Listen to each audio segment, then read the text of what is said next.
ball, finds a hole up the middle. Steps up, goes deep left side, receiver open, counting, touchdown Titans! Takes a nice shot outside the goal box and he will break the 0-0 tie. Fantastic shot by Kenloff Solon.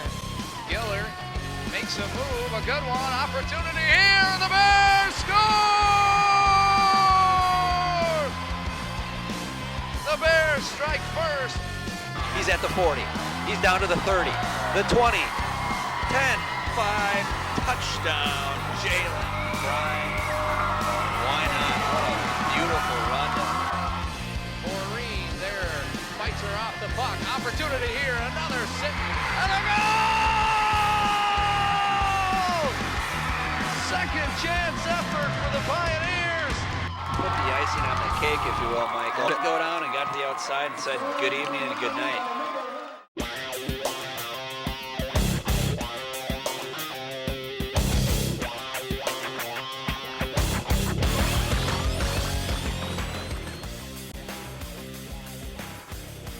What's shaking, sports fans? Got a good one for you this evening. A couple undefeated teams ready to go at it with a bid to the state tournament on the line. Sam Erickson with John Miller here for you tonight to bring you this Section 4 5A Section Championship. Should be a great game, right, John? Yeah, Sam, Section Championship, like you just said, it's going to be a great game. Some great football going to be played by two great teams. Red. Yeah, SMB sitting at 5-0 in their Twin City Gold Conference, 8-0 overall during the regular season. Then you go over to the East Metro Red, where Mahtomedi tied at the top of the East Metro Red with South St. Paul at 8-0 overall. So these teams both won their division. It's going to be a great game.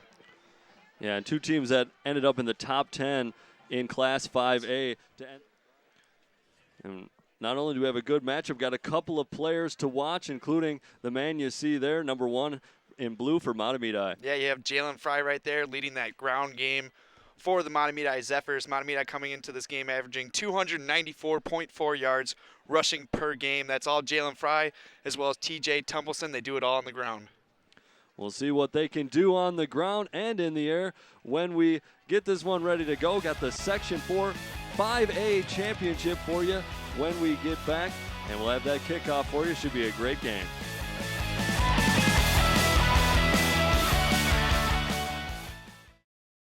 I'm Anne. I'm a scientist. Recycling takes a team. Why don't you let me and me help you out? Everyone plays a part. Don't trash I love taking stuff apart and building new things out of it. what could be treasure. Pal's my most advanced android. This is awesome. You haven't seen anything yet. Give your cardboard box another life. Recycle.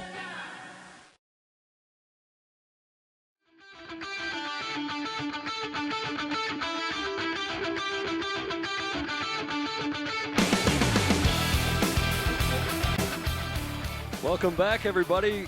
Getting ready to get things underway here. Section 4 5A Section Championship, a bid to the state tournament on the line. And your Mahtomedi Zephyrs playing host to the SMB Wolfpack. The Zephyrs, the number 1 seed. The Wolfpack, the number 2 seed. I'm Sam Erickson alongside John Miller. We got one heck of a ball game here tonight, right, John? Should be a great game. You have one team that's ranked number 4 in Class 5A, which is Mahtomedi, and SMB, which is St. Paul Academy, Minnehaha Academy, and Blake all combined together. They are ranked number 9 in 5A. Both undefeated teams, so this should be a great matchup. We'll see what happens, though. Yeah, somebody's O has got to go. And with so much on the line, it's too bad one of these teams has to lose. But we're hoping that the Mahtomedi Zephyrs are victorious here tonight and move on to the state tournament. That'd be a great thing for everybody here in Mahtomedi and for this community. Yeah, in order to win this game, Mahtomedi is going to have to get their ground game going. That's where they take advantage of, and that's where they win. SMB is a very well-balanced team. We see Mahtomedi not do so great against the pass, so if SMB can exploit the passing defense of Mahtomedi, they might have a chance to win this game at Mahtomedi. It's going to be a big one. Great atmosphere here at George Smith Field on the campus of Mahtomedi High School. You can hear the crowd getting into it, and we are ready to get things underway. There's the opening kick, sails out of bounds, and Mahtomedi is going to have great field position to start this one. You think they did their scouting at Jalen Fry on kick return, Sam? That's why they probably kicked it out of bounds. You got that right, but It's going to put Mahtomedi in great position to start their first possession of the game, and they are going to be ready to rock.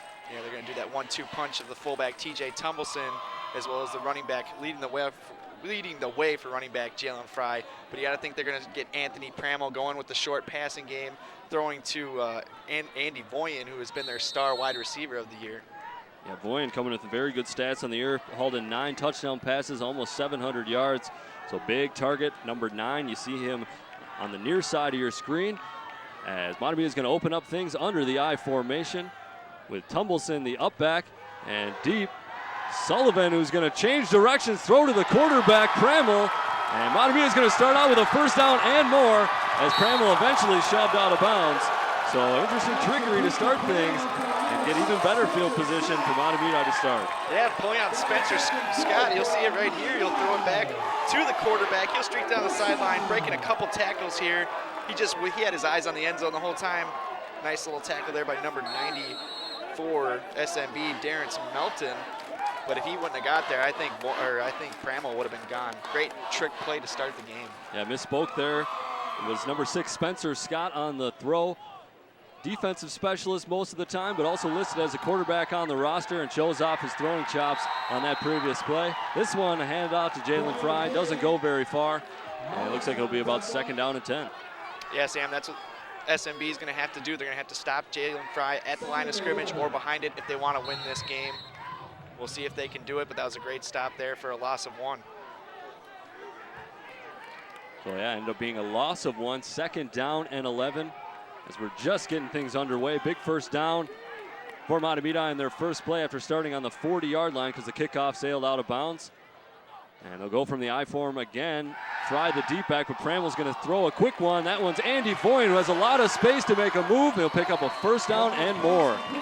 Yep, that's what I was talking about before they started the drive. If they can get the short passing game going to Andy Voyen, it'll open it up then for Jalen Fry and TJ Tumbleson for them to tumble on into the end zone. That's right, you see on that play, Voyen a lot of space. Nobody really checking him at the line, so room to make something happen. He gets the extra yardage. Yeah, just a little quick out route. Nice pass there. Yeah, good play call from Dave Mutzel, head coach here of Mahtomedi. Team that lost in the section championship a year ago to North St. Paul, had kind of a down year. Definitely improved on things in 2016 with a 9-0 record so far, 8-0 in the regular season, and looking to keep things going. Pramel, play action, looks to the left, under a lot of pressure, and just misses Voyen. You're going to see that the pressure came in there on Pramel. Voyen was wide open. If he could have hit him in stride, Voyen would have been in the end zone right now. Good pressure from the Wolfpack, and that'll bring up 2nd down and 10. I'll tell you what, SMB does have a very big defensive line compared to what Mahtomedi's offensive line is. These guys are almost a couple inches taller, you can tell. That's going to be a matchup to watch. So Pramel goes from under center again. Got one receiver way out left, one to the right. That's Voyen. Fry deep in the eye. Hard count. No flag on the jump. And handoff goes to Tumbleson. Ball comes loose. And they don't say he's down. SMB's on it. And the Wolfpack will have a turnover. Tell you what, if we had replay, that would have been a very close fumble, but Tumbleson, a very sure-handed player, one of their best running backs. He led the team in rushing touchdowns on the year. Let's take a look here. I think he might have been down. Oh, he was upset. Yeah, that ball started coming loose. You called it, John. And nice play from the Wolfpack as their backs were up against the wall there, making the stop. And we'll see what SMB can do on offense. Yeah, very rare fumble there for TJ Tumbleson. I suppose if you're Mahtomedi, if you're going to see those mistakes, you're probably going to want them to happen early. Hopefully they can correct it. Got a lot of game left. But SMB is going to take over from their own 4-yard line. First play, an incomplete pass across the middle. Yeah, it looked like Alex Corcoritz. It looks like Jalen Suggs just threw it to him in stride just a little behind. Corcoritz didn't think that pass was going to come as quick as it did. And it just ended up being a little behind him. He wasn't looking, and once he saw it, it was just a little too late, incomplete pass. And Jalen Suggs, the starting quarterback for this SMB Wolfpack team, a true freshman. Very impressive with his team here in the section championship. He sure does not look like a true freshman. He's bigger than everybody else out there.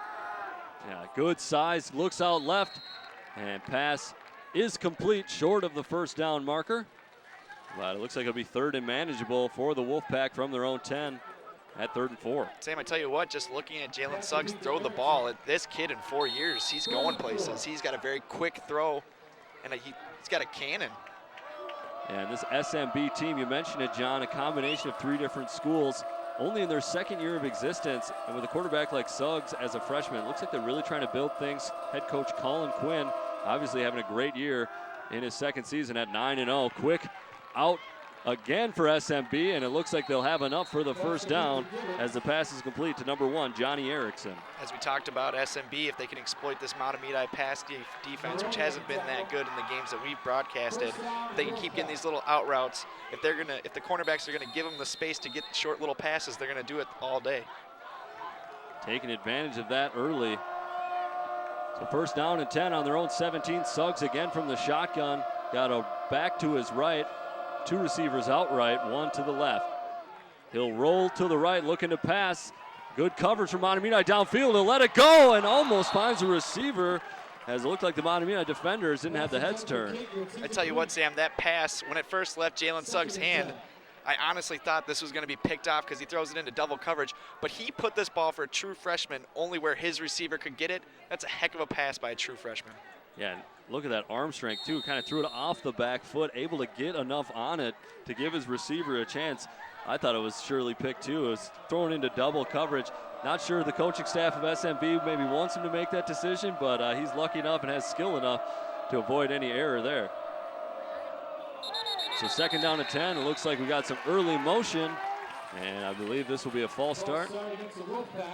And yep, the Wolfpack indeed will move it back 5 yards and make it 2nd down and 15. Yeah. Let's take a look at this last replay. Oh, no, that was just a little offsides right there. Or a false start, I'm sorry. So with the false start, be 2nd and 15 from their own 12. As Suggs again in the shotgun. Looks like that's how they're going to run things all night long. Back to his right. Takes the snap. Looks to pass. Fakes a pass. Doesn't have anybody downfield. Mahtomedi's chasing him down, and they'll bring him to the turf. Huge hit by number 41. And that is Ben Putney on the play. Yeah, nice sack there for Putney, but if you're Jalen Suggs as a true freshman, you don't really know that you need, if you're outside of the pocket, you got to throw that ball away. Nobody's open. He's scanning the field. He keeps scanning, breaks the tackle there. He's just got to throw this one away. Just throw it out of bounds, flick it, do a little flick out there, do whatever you got to do. Now it's 3rd and almost 20. And, you know, SMB does come into this game undefeated regular season. Not the strongest conference that they play in, you know, being in their 2nd year of existence. Don't know a whole lot about them, but easily ran the table kind of in their regular season. So this Mahtomedi team is going to be the best one they face, and that's a huge hit. Safety again, there, it looks like it's going to be a safety, and that is Ben Putney once again, number 41, coming to play. Back-to-back sacks, you know, Putney just getting great pressure there. Jalen Suggs, once again, he's got to know where the defenders are. You got to get rid of the ball. I know he's a freshman, but you're starting section championship, get rid of the ball. And I was going to say almost an identical play to the last play, only goes to the other side. Putney on the pursuit once again, brings him down. And Mahtomedi is going to lead this one 2-0 early, and they'll get the ball. Yeah, Putney just a junior, so he wants to win this game, maybe go on a great run in the state championship or go towards the state championship, and then lead something going into next year, even though they're going to be losing Jalen Fry, Tumbleson, as well as their quarterback. They're going to have to deal with that.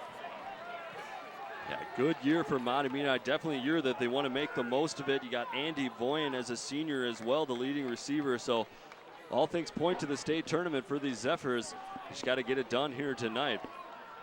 Yeah, if you're SMB, you get the turnover and you don't move the ball at all. You gotta be kind of deflated there if you're SMB. You had the chance to kind of go make a good drive down the field, score a touchdown, maybe even a field goal and take the lead. Instead, you get a safety, you're down 2-0.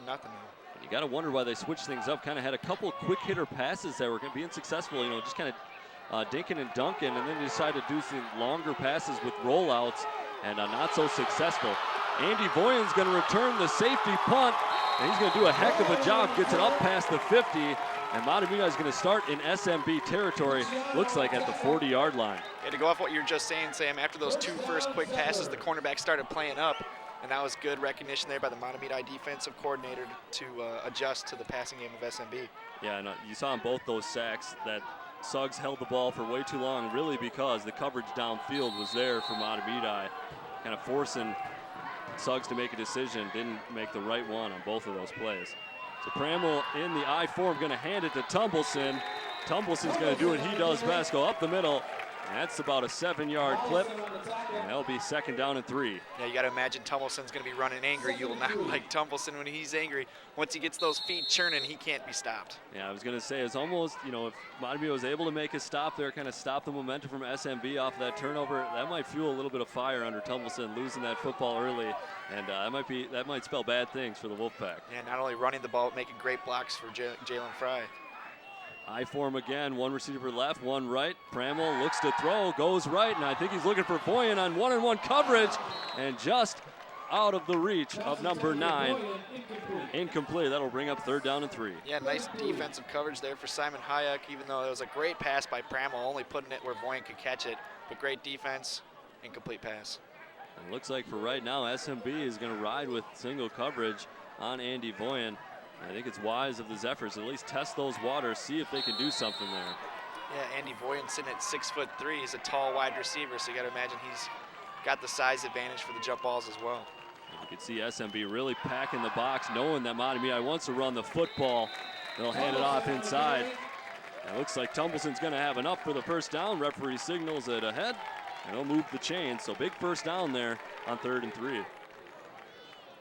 Tumbleson, like I said, getting those feet moving the chains. This is not what you want to see if you're SMB. They weren't able to stop them on the first drive. Lucky fumble. Now they can't stop them right now. So it'll be 1st down and 10 from the SMB 31. About 7.5 minutes left to go in the opening quarter.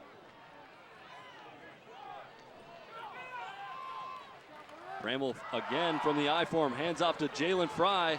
Fry spins off a tackle, gets a few more yards, and is brought down. Looks like he might have 4, maybe 5. Yeah, Jalen Fry doing all the work himself right there, breaking a tackle at the line of scrimmage, a little spin move, picking up all the yards he could get. Nice run there by Jalen Fry.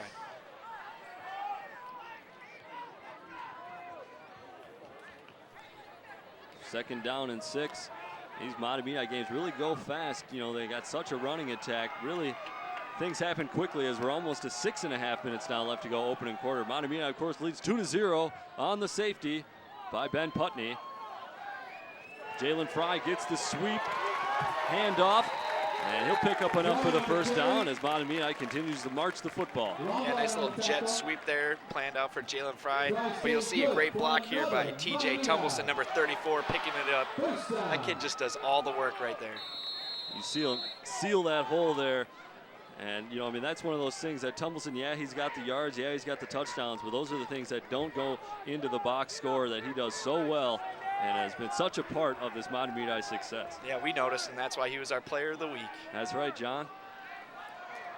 Player of the week on Sports Path, of course, our bi-weekly show here on TV 19. Pramel's going to look deep to Voyen again. He's got a step, he's got the ball, and he's got a touch. If you're SMB, you do not want to see Anthony Pramel and Andy Voyen get hot together. That's like Jordy Nelson and Aaron Rodgers, if you ask me. Yeah, it really looks like SMB coming into this one knew that Mahtomedi is going to want to run the football. They're going to stack the box. They're going to take their chances doing one-on-one coverage on the outside with Voyen. And Mahtomedi is more than happy to test it out here early. And with that connection, you got to wonder if SMB might switch up those tactics a little bit. That was an absolutely great pass there by Pramel, putting it only where Voyen can catch it. Saw the space, threw it right where Voyen could get it. Great catch, great throw. 9-0 score. Yeah, it was a safety looming large here so far as Chase Sullivan knocks in the extra point to make it 9-0. We're going to stay with you. 6:02 left to go in the opening quarter. 9-0 Mahtomedi leads. And another thing I wanted to get in, you see him right there, number 10, Chase Sullivan. Very good kicker in terms of high school kickers go. And I think that's pretty big when it comes down to this time in the postseason, right, John? Yeah, last game we called against Mahtomedi versus Hastings, we called him the absolute boot. He kicked about a 37-yard field goal, and he could have made that one from about 50 when we were broadcasting. But this kid makes a outstanding effort on special teams. He pins teams down with his long kicks on kickoffs, and he can also make the field goals. I was going to say, followed the kid for a couple years now, and he is got the boot, and he's going to get ready to kick it off here for Mahtomedi after their first touchdown on the evening. So good start for the Zephyrs, 9-0, almost halfway through quarter number 1. Yeah, if you're SMB, you know, you average the same amount of yards almost as you do rushing. They only passed on that first drive. You got to have a little balanced attack, or else Mahtomedi is just going to sit on the passes, and they're going to send pressure to the freshman quarterback.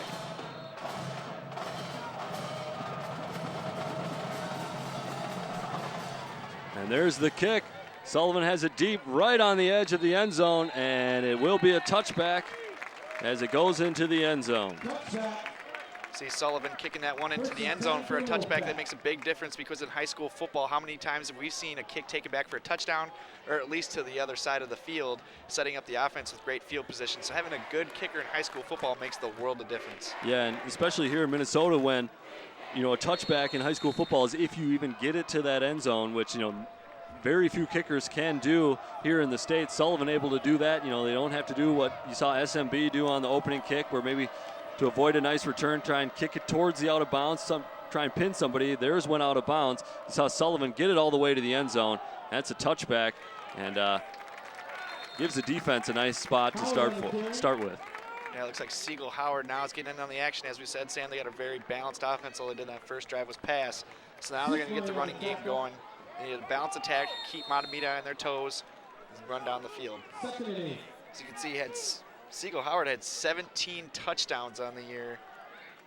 That's pretty impressive for a team that does, you know, as we've seen so far, they do throw the ball quite a bit. So 17 touchdowns, nothing to laugh at there. Siegel Howard, the leading rusher on this SMB team. And it looks like Suggs is going to go to throw again. He'll roll out to the right because it's a pressure, throws high, and that'll fall incomplete. Once again, great pass coverage there from Mahtomedi, but Jalen Suggs did have number 1 streaking across the field, Johnny Erickson. I don't know if you'll see it on this replay, but he was a little open, but he can't see it with the pressure. Great pickup block, so he's not sacked right there, but he just throws it a little too high for his receiver right there. You can tell already that I don't think freshman Jalen Suggs, quarterback here for SMB, is too used to feeling this type of pressure. So on 3rd and 8, looks like Mahtomedi is going to drop back into coverage, only rushing 3 up front.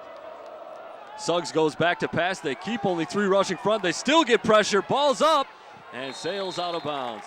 What a job by that front 3 of Mahtomedi. Going against 5 offensive linemen, they still got in there. Yeah, Sam, as you're talking about, SMB doesn't really play the level of talent that Mahtomedi does in their division. So they're probably not used to seeing this good of a rushing attack that Mahtomedi has at their quarterback.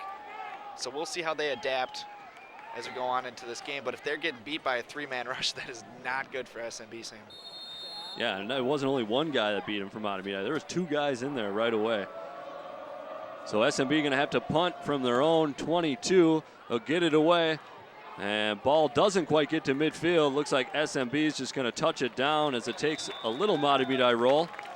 And the Zephyrs are going to take over 1st down and 10 on the Wolfpack 47. Not what you want to see if you're SMB. That was only a 24-yard punt. You give Mahtomedi a good field position. I got to imagine that Mahtomedi is going to score a touchdown right here. They always take advantage of good field position, Sam.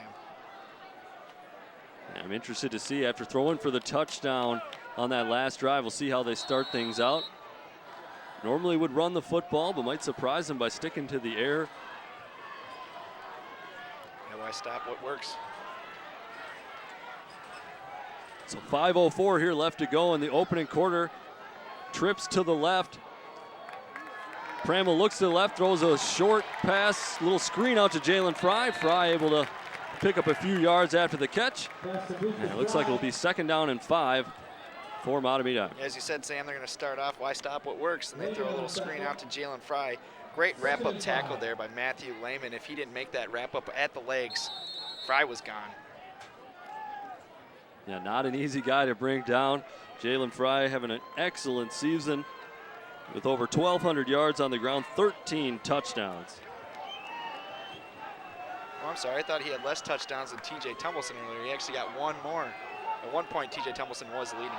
And now Fry with a hole to run. He might add to that total.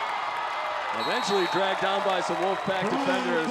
Mahtomedi will have it first down and 10 from the 15. A nice 27-yard pickup. Yeah, if you're SMB defense, what are you going to do? They're hot passing the ball. They're good running the ball.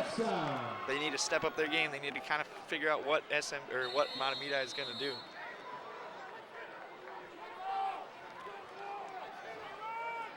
You saw Tumbleson fumble on the opening possession for Mahtomedi, but it's been all Zephyrs since then with the safety and then a score. And it looks like the Zephyrs will go from the I formation. I believe that's Tumbleson as the up back. Jalen Fry deep. Handoff goes to Fry. And he'll get past the line of scrimmage, but not too much more. Yeah, SMB kind of knew that was coming. He had the I formation right there. 2nd and 7. That's what SMB needs to do. They need to stack the line. If I was SMB, I would make Mahtomedi throw the ball. You have to stop TJ Tumbleson and Jalen Fry. Most passes in high school football we know are incomplete. So if you stop the run, you have a better chance of winning the game. And right now they can't. Yeah, you know, Mahtomedi did get that passing touchdown on their last drive, but I think I would still stick with trying to defend that run and just hoping for the best in the passing. Pramel, I form behind him again, gives off to Fry. Fry goes to the right, runs into a few defenders, and is brought down after a minimal gain. Maybe got one. See SMB more focusing on the run. As I was saying, high school, the passing game in high school isn't all that effective, as Anthony Pramel is only completing about 56% of his passes. Although that is pretty good in high school, you have a 50-50 chance. It's better to stop Jalen Fry than let a big pass play. Yeah, especially when Fry is averaging 7.7 yards a carry. Tumbleson coming at 8.4. If they keep those averages up, it's going to be a long night. Practically averaging a first down a carry. I form again, one left, one receiver right. Pramel's going to pass now, goes out right. Looks like it's for Andy Voyen again. Voyen gets up, and he makes the catch. Sam, if you're the quarterback there for SMB, I really don't know what you could do better. Anthony Pramel with a great pass. Andy Voyen with the second touchdown catch of the day. He kind of reminds me of Mike Evans last night, the Tampa Bay Buccaneers game versus the Falcons. Just uses his size, jumps up for the ball, kind of like a rebound against a taller center, against a point guard. Just reaches right over him, gets his second touchdown grab of the day, and you got to imagine that 6'3" height. There might have to get help there on Andy Voyen because that quarterback is significantly smaller. I'm telling you, this Voyen kid put in a lot of work in the offseason. Saw him play last year. Was not near the receiver that he is here tonight. Pulls down his second touchdown here in the first quarter. Gives the Zephyrs a 16-0 lead. And Mahtomedi is looking real good to punch their ticket to the state tournament. Yeah, Mahtomedi came out to play today. SMB, as you said, they really haven't played anybody in their weaker conference. You highlighted that before we even started this game while me and you were talking. And it just definitely shows that Mahtomedi came to play, and they've played tougher teams such as Park and Tartan and all those other good teams that are in the East Metro Red Division. And SMB really does not have an answer. Yeah, fortunately for Mahtomedi, they didn't have to face South St. Paul, the other undefeated team out of the East Metro Red. But as you said, Park of Cottage Grove, very strong team. In fact, they're in the middle of a section championship going on right now as well. St. Thomas Academy, Hastings, you know, those are all strong schools year in and year out. Mahtomedi got past them. SMB, on the other hand, you know, kind of in their second year of existence, not sure how they fit into things. In a conference right now in the Twin City Gold with a couple St. Paul schools, a Minneapolis South, and then a couple of smaller schools, a New Life Academy and Providence Academy, a couple schools that are 2A, 3A football schools here, and we are in a 5A section. So SMB not really used to the 5A caliber of opponents. Yeah, New Life Academy, a very small school where a lot of Cottage Grove and Woodbury kids go to in that Woodbury area. I think they have a class size of about 100, around there.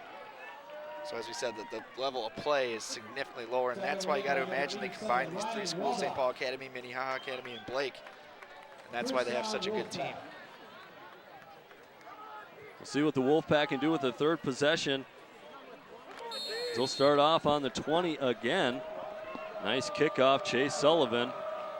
So 2:18 left to go here, opening quarter, 16-0, Mahtomedi leads it. Suggs from the shotgun, receivers all over the place. Sorry, John. If you're SMB, I think you need to run Jalen Suggs a little bit. They're expecting the pass. Why not do some options, do some quarterback runs? Mahtomedi is just kind of playing in a cover defense in order to stop the passing game, and it's working against this SMB offense. Johnny Erickson on the reception again, picks up about 6 yards to make it 2nd down and 4. So that was working on the first drive. See, you got a 6-yard pass right there. But as we were saying, Jalen Suggs rushing the ball. He had 50 attempts for 374 yards for 7.5 yards a carry with 4 touchdowns. So he's a great runner, and they need to start utilizing that. We'll spread things out again. Got 3 receivers to the left, 2 to the right. Suggs to pass, going to get rid of it quick. Way too long, and that's going to be intercepted. Mahtomedi's going the other way. And that's number 86 going to be run out of bounds. Liam Cashin does his job on defense. Number 86 coming up with a big pick. And Mahtomedi, again with great field position, and going to look to score and get a bigger lead. Sam, this was actually just a great pass by Jalen Suggs, but his wide receiver number 5 there was not looking at all. Alex Korkeritz, who had a great defensive play earlier in the game, he just had no idea the ball was coming to him. If you're a receiver, you break your route. You got to expect the ball to be coming your way. But what a great read and what a great interception there. Yeah, it looked like Korkeritz didn't even have his head turned, and unfortunate for SMB, that is going to be a turnover. And the first takeaway for Mahtomedi after fumbling on their opening possession. Yeah, I tell you what, Tim, that interception is not on Jalen Suggs. He gunned that one. If you're Korkeritz, you got to be looking, and now your team is down 16-0, and Mahtomedi is about to score again. Winding down to about the final minute here, quarter number 1. Mahtomedi really trying to jump out to an early and almost insurmountable lead here. Pramel under center, everybody in the box for SMB. Still got single coverage on the outside, even though Boyan's got a couple of touchdowns. Tumbleton's going to take it, doesn't quite get the first. It looks like he might have picked up 6, maybe 7, and we'll have a 3rd down and short. Tumbleton just chucking defenders out of the way as he gets about a 4 or 5 yard gain to set up 3rd down and short here. See if Mahtomedi will run another play as clock is ticking, under 30 seconds now here in the opening quarter. Gotta imagine this one's going to Tumbleton or Jalen Fry right here.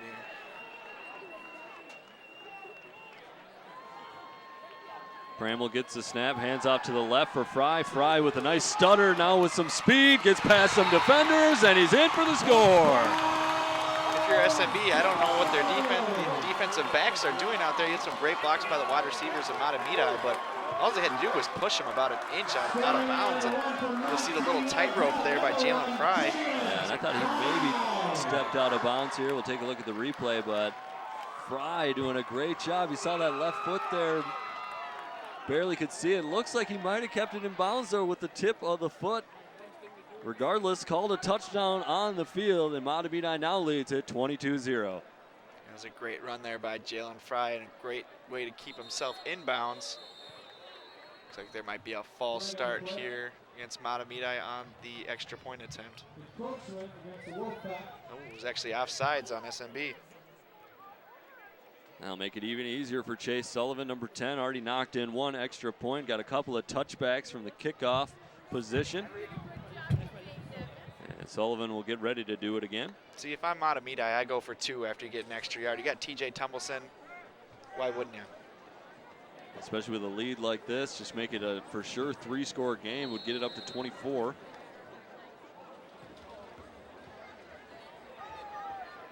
Sullivan's gonna boot it away. And the hold is good, and the kick is good. So 23-0, 6 seconds left to go, first quarter. We're gonna stay with you as we'll run out the opening quarter.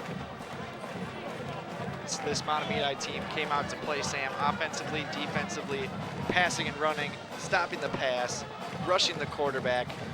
I haven't seen them do one thing wrong besides TJ Tumbleton getting his first fumble of the year in the section championship. You know he's got to be beating himself up over that. I know, and it almost probably fueled a little bit of fire for Tumbleton and the rest of the Zephyr squad. That really is the only error, and that came after a nice drive too. So without that, we might have an even more lopsided score. Yeah, this game could be 30-31 to nothing.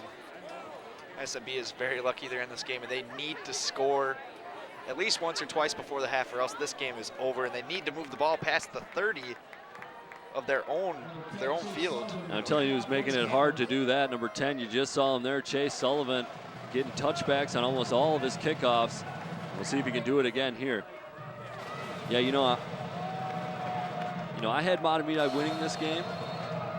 I thought they would be the favorite for sure, given SMB's schedule. I didn't quite think it would go like this. Not sure the Wolfpack or the Zephyrs thought the same, as that one just short of the goal line, so the Wolfpack will have a return. But Mahtomedi almost likes that even more, as they'll bring him down at the 15-yard line. And SMB is going to have to start from their own 15.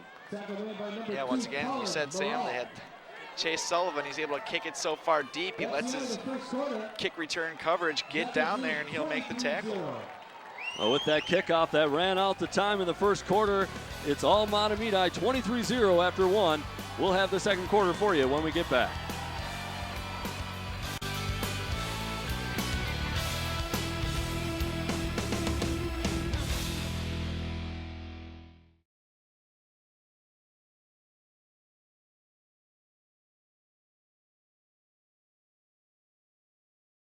You're doing great. We're gonna try this again, okay? Okay. Wheels, pedals, handlebar, brakes. Sit up straight, keep your weight in the center, keep your eyes on the road, hands on the grips, button the seat. If we feel ourselves falling, what do? Just keep pedaling. Good girl. Now remember, it's all about balance and steering. Steer with your hands, steer with your body. Steer into the corners and you stay out of trouble. And the bell's your buddy, so go ahead and ding that. All right, ready? Here we go. Pedal, honey, pedal. There you go, you're a bike rider.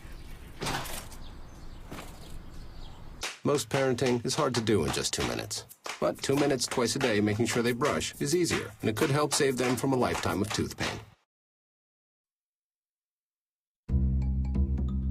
Sure, I look cute now, but when my owner lost his job, it was rough. I was living on the street, and one night, me and this Cocker Spaniel got into it so bad, I wound up looking like an ice cream cone. I cried a little bit, but thankfully I got rescued, so I'm running, I'm jumping, all back to my old self, and I'm ready to give unconditional love, even if you put a lampshade on my head.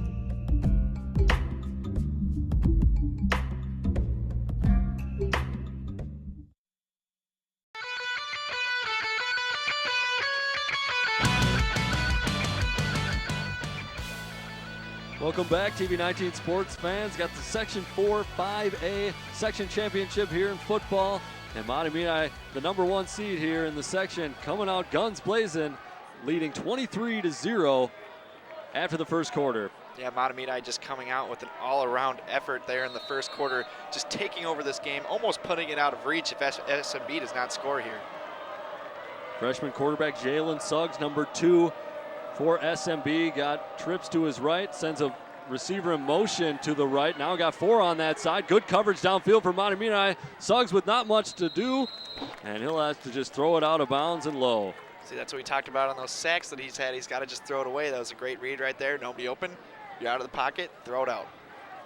Yeah, and that really was a good play there from Suggs. Threw it low at his receiver's feet where, there was a slight chance that the receiver could get it, but it wouldn't be a costly turnover or anything like that. This #2, Jalen Suggs for SMB, playing well above his freshman age. Yeah, he's got the size, he's got the speed, he's got the arm, Sam. This kid in a couple of years could be something special. Now 3 receivers to the left for Suggs. He's going to throw a quick one, and that one goes out of the hands of number 84, Caden Johnson. Yeah, if you're Caden Johnson right there, you got to make this catch. It's right in your breadbasket. There's no reason why you don't make the catch. Jalen Suggs putting the ball where his receivers can catch it, and they're not catching the ball. As we saw that last interception when Korkeritz wasn't even looking, and Suggs gunned it to him, and interception. Suggs is one heck of a player. You saw it there. Got a nice arm for any quarterback here in the state of Minnesota, let alone freshman. Yeah, it kind of reminds me of Brandon Alt from Park. He's got the cannon, and he's got the speed.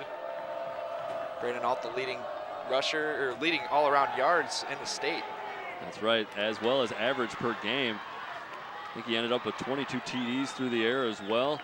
And a big reason that Park team is in a section championship right now.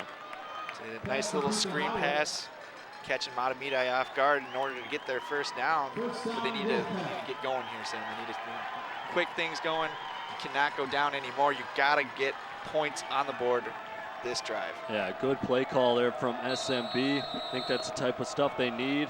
As you see the front line for Mahtomedi really getting downhill. So Suggs now with a back to his right, got two receivers to the right, one to his left. Take the snap out of the shotgun, roll to the right, gets rid of it quick, finds Johnny Erickson, and SMB is going to have another first down. I have never seen a freshman throw the ball this well, Sam. He put that right where Eric's, like, right on the numbers, about 10 yards out, and he was on the run right here. You'll see a little scramble out right here, putting the money on Johnny Erickson, right towards the sideline, only where he could get it. Great pass there. Yeah, where'd they find this kid? SMB recruiting into Texas or what? Well, that's where Seth Green, the backup quarterback for the Gophers, went to play. He kind of reminds you of him when Seth Green used to play at Eastridge. Oh, yeah. Very talented. Suggs now got to make something happen, gets a block, but just ends up going out after maybe a 1 yard gain. I tell you what, Greshawak absolutely, the offensive lineman for SMB, absolutely laid out a pursuing Mahtomedi defender, saving his quarterback. I would not want to be the Mahtomedi defender on that other end of that stick. So it looks like got a little confusion as we'll take a look at that play. You'll see that block right there. You can barely see it, but you saw the big defensive lineman for Mahtomedi go down. So it was a loss of one. Sorry, I had a little confusion. The down marker on the far side of the field had fourth down up. They switched it now. It is second down, 2nd and 11. Great pass from Suggs. Falls incomplete as Lorenzo Smith unable to make the grab. Once again, Sam, if you're the receivers for SMB, he could not have asked for a better pass than that. He was doing a little slant right over the middle, right in his lap, and he drops it. It's good to see Jalen Suggs continue to throw great passes, not getting frustrated. He looks like he's leading this offense, and he's commanding this offense, I'll tell you that. Yeah, big drop there. It's going to be 3rd down and 11. We'll see what SMB does here. And Suggs going to go from the shotgun. Got trips to the left, 2 receivers out to the right. Takes the snap. Looking left, throws to the left, got Erickson up the middle, makes the catch, gets by a would-be tackler, and a big first down for the Wolfpack. Once again, Suggs reading the defense, picking them apart. I tell you what, if he had a couple catches off the drops on this drive, they would be almost getting ready to score right now. You see here where number 1, Johnny Erickson, definitely the go-to receiver for Jalen Suggs. Erickson, a senior, a little bit smaller, kind of a slot receiver. They do have him out wide here, but definitely sure-handed as he has not dropped one. Suggs from the shotgun again. No backs with him. Throws quick again and caught this time. And nice pickup. Maybe a first down. Looks like they did get it. Referees move it on ahead. And it looks like that was Siegel Howard, the leading rusher, catching the pass on that one. Yeah, Siegel Howard, he can do it all. He led the team in rushing with 675 yards and 17 touchdowns, as we talked about earlier. He's a great player, and you got to imagine they got to keep getting the balls in the hands of Erickson as well as Howard, and just let Jalen Suggs play his game of throwing the ball. So Suggs got Howard to his right now. On 1st and 10 from the Mahtomedi 32. Best possession of the night for SMB, but pressure. Suggs gets out of it. He's going to run, and he'll pick up a nice piece. And that'll be 2nd down and short. Don't think he quite got the first down. I'll tell you what, Sam. Adrian Peterson can take notes of how Siegel Howard, the running back, protected his quarterback right here. Suggs has nowhere to go. Siegel Howard picking up the defender right there, and Jalen Suggs just utilizing his great rush skills that he's had all year in order to pick up about 8 yards. Yeah, he didn't just pick up that block. He blocked Caleb Siekmeyer, number 45 of Mahtomedi. That's a senior kid, goes 6'5", 252. So definitely doing his job. And Howard will now take it. Flag comes in. Howard on the carry. Looks like it'll probably be holding there, Sam, knowing where the flag was thrown.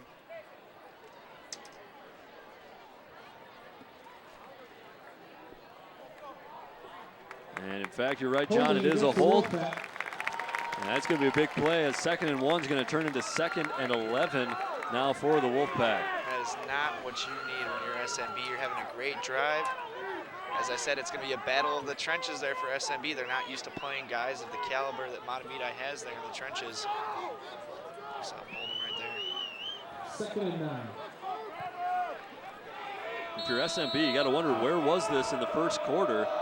As they're looking real good here, quarter number 2.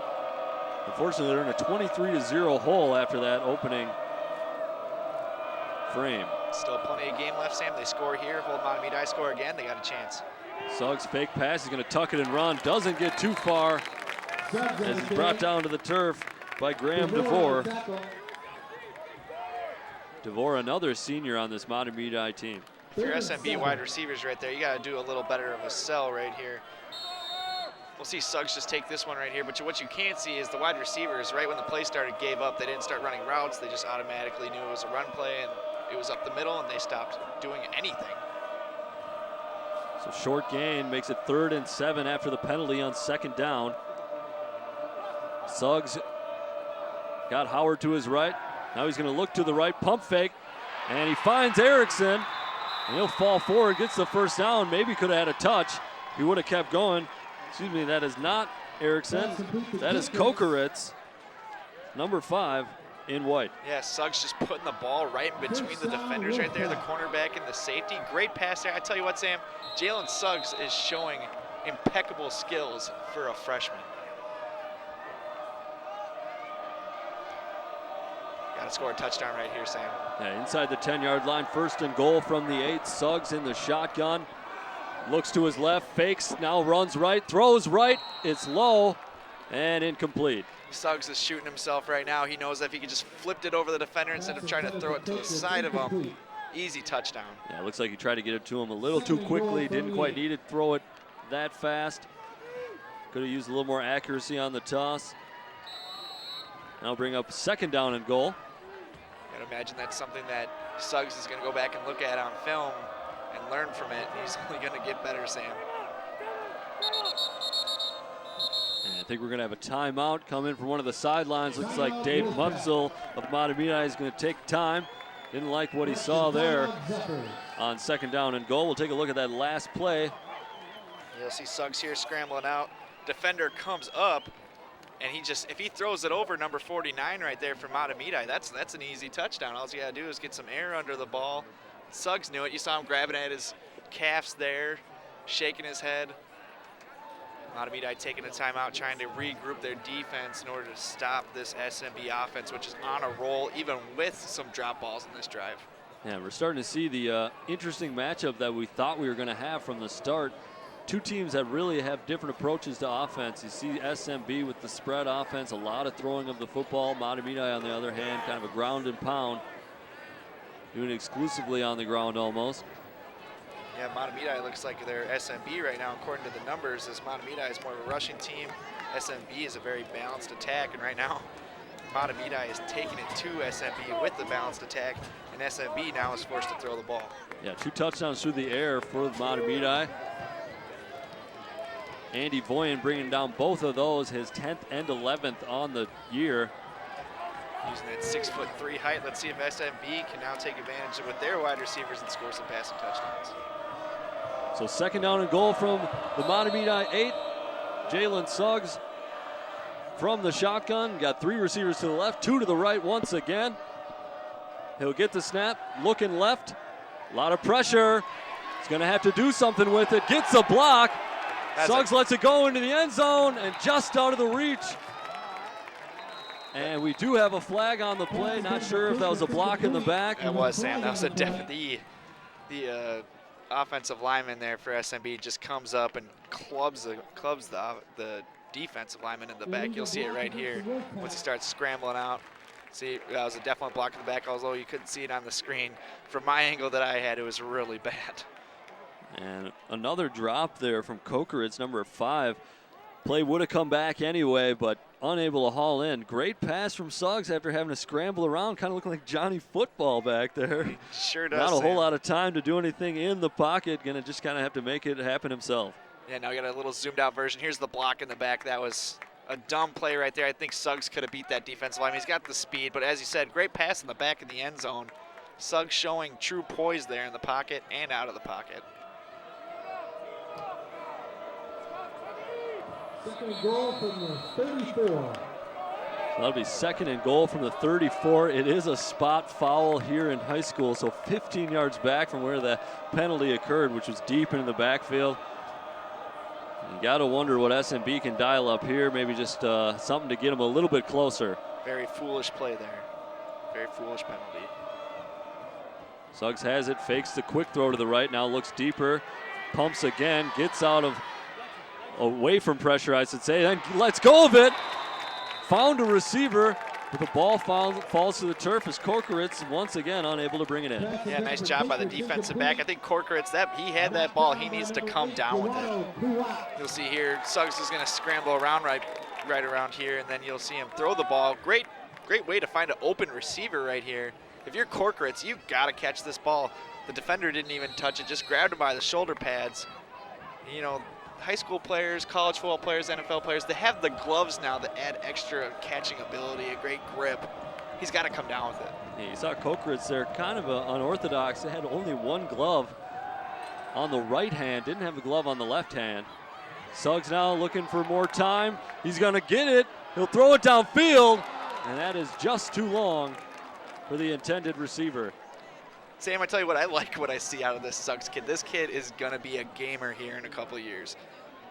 You see him just avoiding the pass rush. Once he's got the time, he avoids the pass rush, and then he just reads the defense and finds an open man. If he throws this ball a foot shorter, that's a touchdown.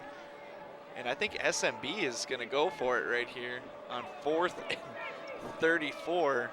Yeah, tough territory. You know, a little too short to punt maybe, because you might punt it in the end zone, not a great net. Too far for a field goal, so I think they're just going to take their chances, especially the way Suggs been able to find time and just kind of let it rip and hope for the best. It looks like he's just going to have to wait till all of his guys get in the end zone. Of course, Mahtomedi back playing real prevent defense. Ball's up in the air, and Mahtomedi smartly knocks it down, and they'll take over on downs. I'll tell you what, Sam, Jalen Suggs did all he could do on that drive. He was let down by that penalty and a lot of drops by his wide receivers.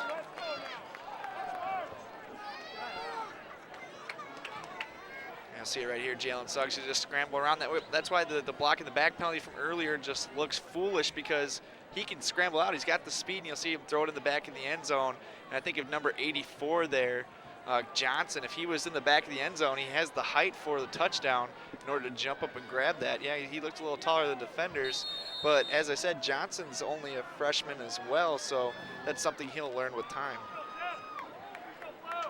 Yeah, you can see why this SMB team, you know, maybe didn't play the toughest competition, but was able to rack up a lot of points, you know, putting 55, 62, a couple of 43, 42, another 55 up on the scoreboard, and you think a lot of that came from number 2, Jalen Suggs, the quarterback. Well, Jalen Fry, the star on the other side in blue for Mahtomedi, he gets a handoff, and he'll sprint it up about 13 yards to pick up a first down. I'll tell you what, Sam, if they keep getting Jalen Fry going, you'll just see a little sweep on the outside here. Great block up front by Tumbleson, giving Jalen Fry the extra yardage to make a good run down the sideline. But if SMB, their defense has got to be exhausted. Mahtomedi has been on the field the whole time. They need to stop right here and get off the field, and then they need to score again, or they need to score in general in order to be back in this game. Yeah, SMB, nice drive, their longest of the game, but with their passing attack and a lot of incompletions, not a ton of time taken off the scoreboard. Jalen Fry scrambles. Excuse me, doesn't scramble, but he gets out, gets loose to the left-hand side. Ball came loose, but fortunately for the Zephyrs, rolls out of bounds. Very lucky there for Jalen Fry. He only had one fumble on the year. This could have been bad here. You'll see him, he's doing all the work. He pulls a little Reggie Bush, runs to the other side of the field. Number 90 right here is just gonna come out and smack the ball. If you're Jalen Fry, you're on the other sideline. You gotta switch hands with the ball. And I think he could have been gone if he would have just switched hands. And you said it, John. You know, when you switch that side of the field, that ball has got to go to the left side. I mean, he had a lot of time to make that transfer over, and I think that would have helped out. Boyan gets some separation, and what a catch. I think we saw a little offensive pass interference there. If we get the replay going, we can show you. But Boyan, once he again, definitely created that separation a little bit late. Great throw, though, by Anthony Bramall. See, you can see him push off right there. Just a little bit creating that separation. Not too much. Ref's not going to call that in high school football. I was going to say, that might just be a little veteran play by the senior, number 9, Andy Voyen, getting away with a little something, creating that separation, doing it legally, and hauling in his 3rd pass. This one not a touchdown, but a big play nonetheless. Andy Voyen have a day, and it's only the 2nd quarter. So Mahtomedi will go from the I form again. Little counter to Jalen Fry, and looks like he's got a lot of space to the far side, and he's going to win that foot race all day. Touchdown, Mahtomedi. Sam, I hate to say it. I mean, Jalen Fry hits the hole and he scores a touchdown, but that might just be a little too much there for SMB to come back from. See Jalen Fry, he'll just hit the hole right here. Great blocking by the wide receiver up front. You can't really see it on the screen by number 11, but he held his defender there, number 6. Weston Lombard, just long enough so Jalen Fry could spring it to the outside of him and score that touchdown. Yeah, and SMB really showing improvement on offense here to start the 2nd quarter, but if their defense can't prevent Mahtomedi from getting into pay dirt, it's going to be a long day. So far has been, as it's 29-0 Mahtomedi, and the extra point from Chase Sullivan will make it an even 30. A big 30-point lead for Mahtomedi. Yeah, Mahtomedi just putting on a clinic here today. Passing, rushing the defender, or rushing the quarterback. They're everywhere today. They came out to play. You know, their coaches probably amped this up. Hey guys, section championship. We're gonna go to Farmington, go in the playoffs after this. Here's a replay of the touchdown once again. Jalen Fry just using his great speed and his great blocking. Just all around great team effort to score that touchdown. Yeah, it's a big score for Mahtomedi. SMB getting a little momentum on the offensive side, had a nice drive, you know, driving the ball, taking up some game clock, but then Mahtomedi gets it back, and within a couple of plays, they've scored. And you see the big 4 down there. You got Voyen, Pramel, Jalen Fry, and Tumbleson all joking around on the sidelines. They're having a good time.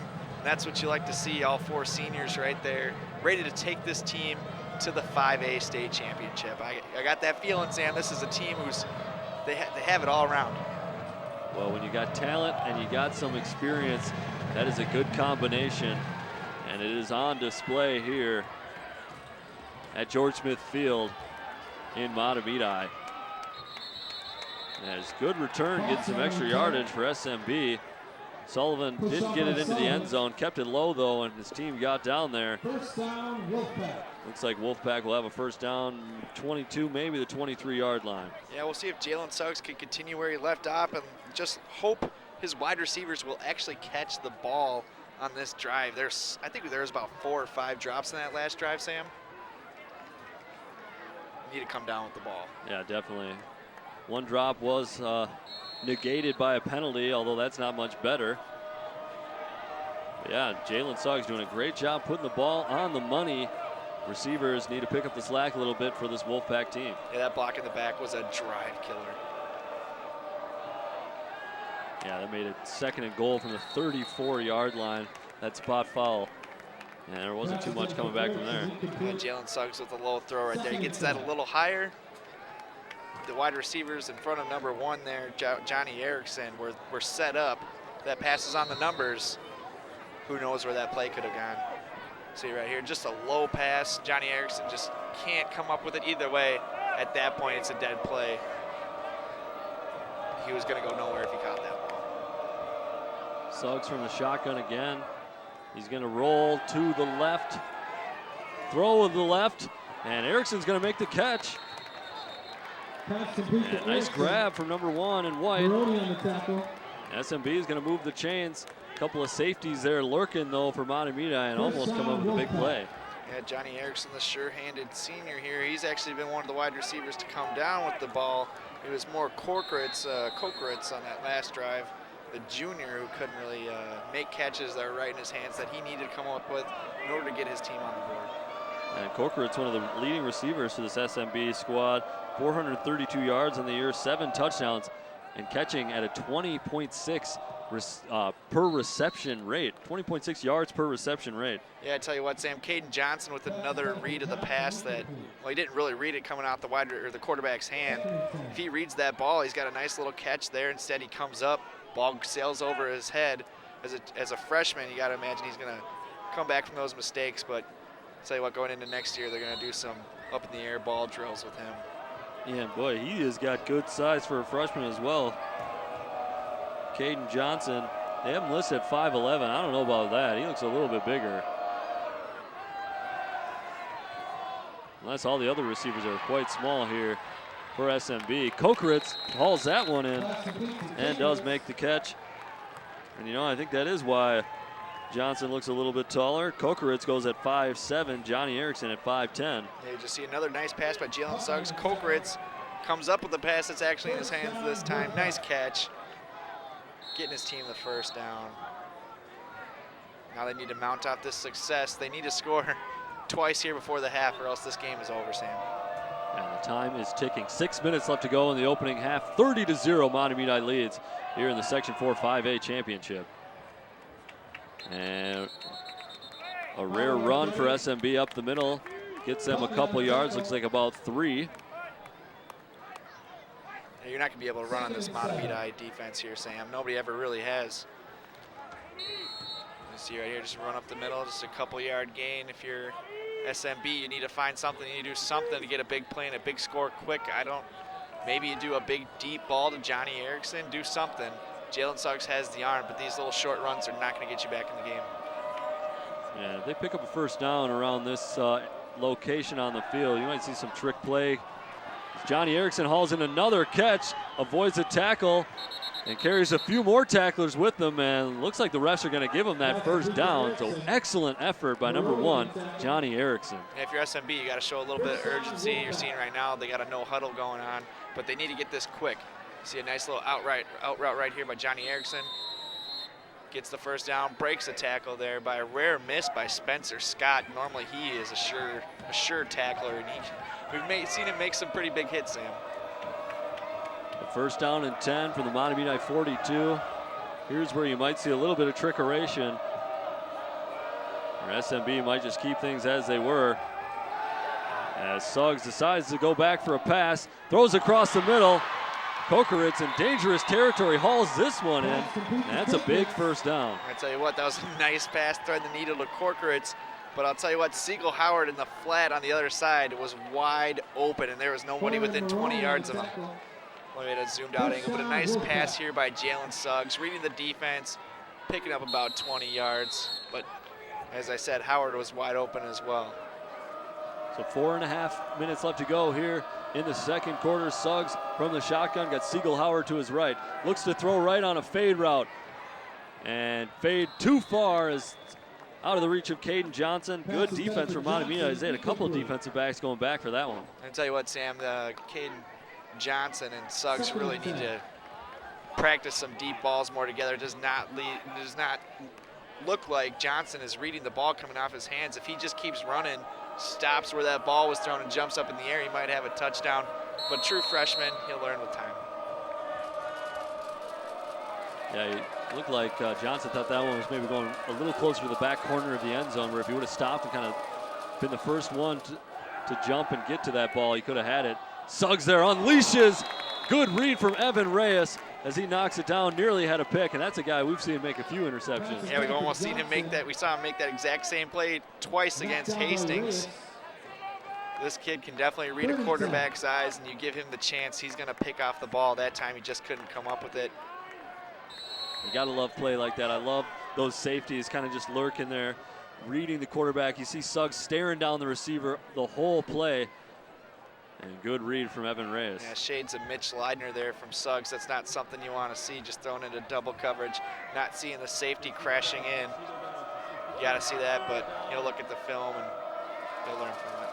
I'm going to go out on a limb here, John, and say that I don't think Mitch Leidner was as good of a quarterback as a freshman in high school as number 2 Jalen Suggs is. Mitch Leidner was actually known for his passing coming out of high school. Yeah, I've always kind of find that hard to believe. Suggs not known for that pass as it's going to go the other way. And he's going to be able to chase down the Mahtomedi defender. And it looks like he was trying to tear out that ball to get it loose, but it is down. Huge play, and that's number 6, Spencer Scott. Spencer Scott making up for his missed tackle from earlier. Just streaking down the sideline. I tell you what, if it was any other quarterback for SMB, you would not have been able to catch Spencer Scott. You just see it right here. Suggs, which is kind of an errant pass. You'll see him throwing it down the sideline. He just throws it to Spencer Scott.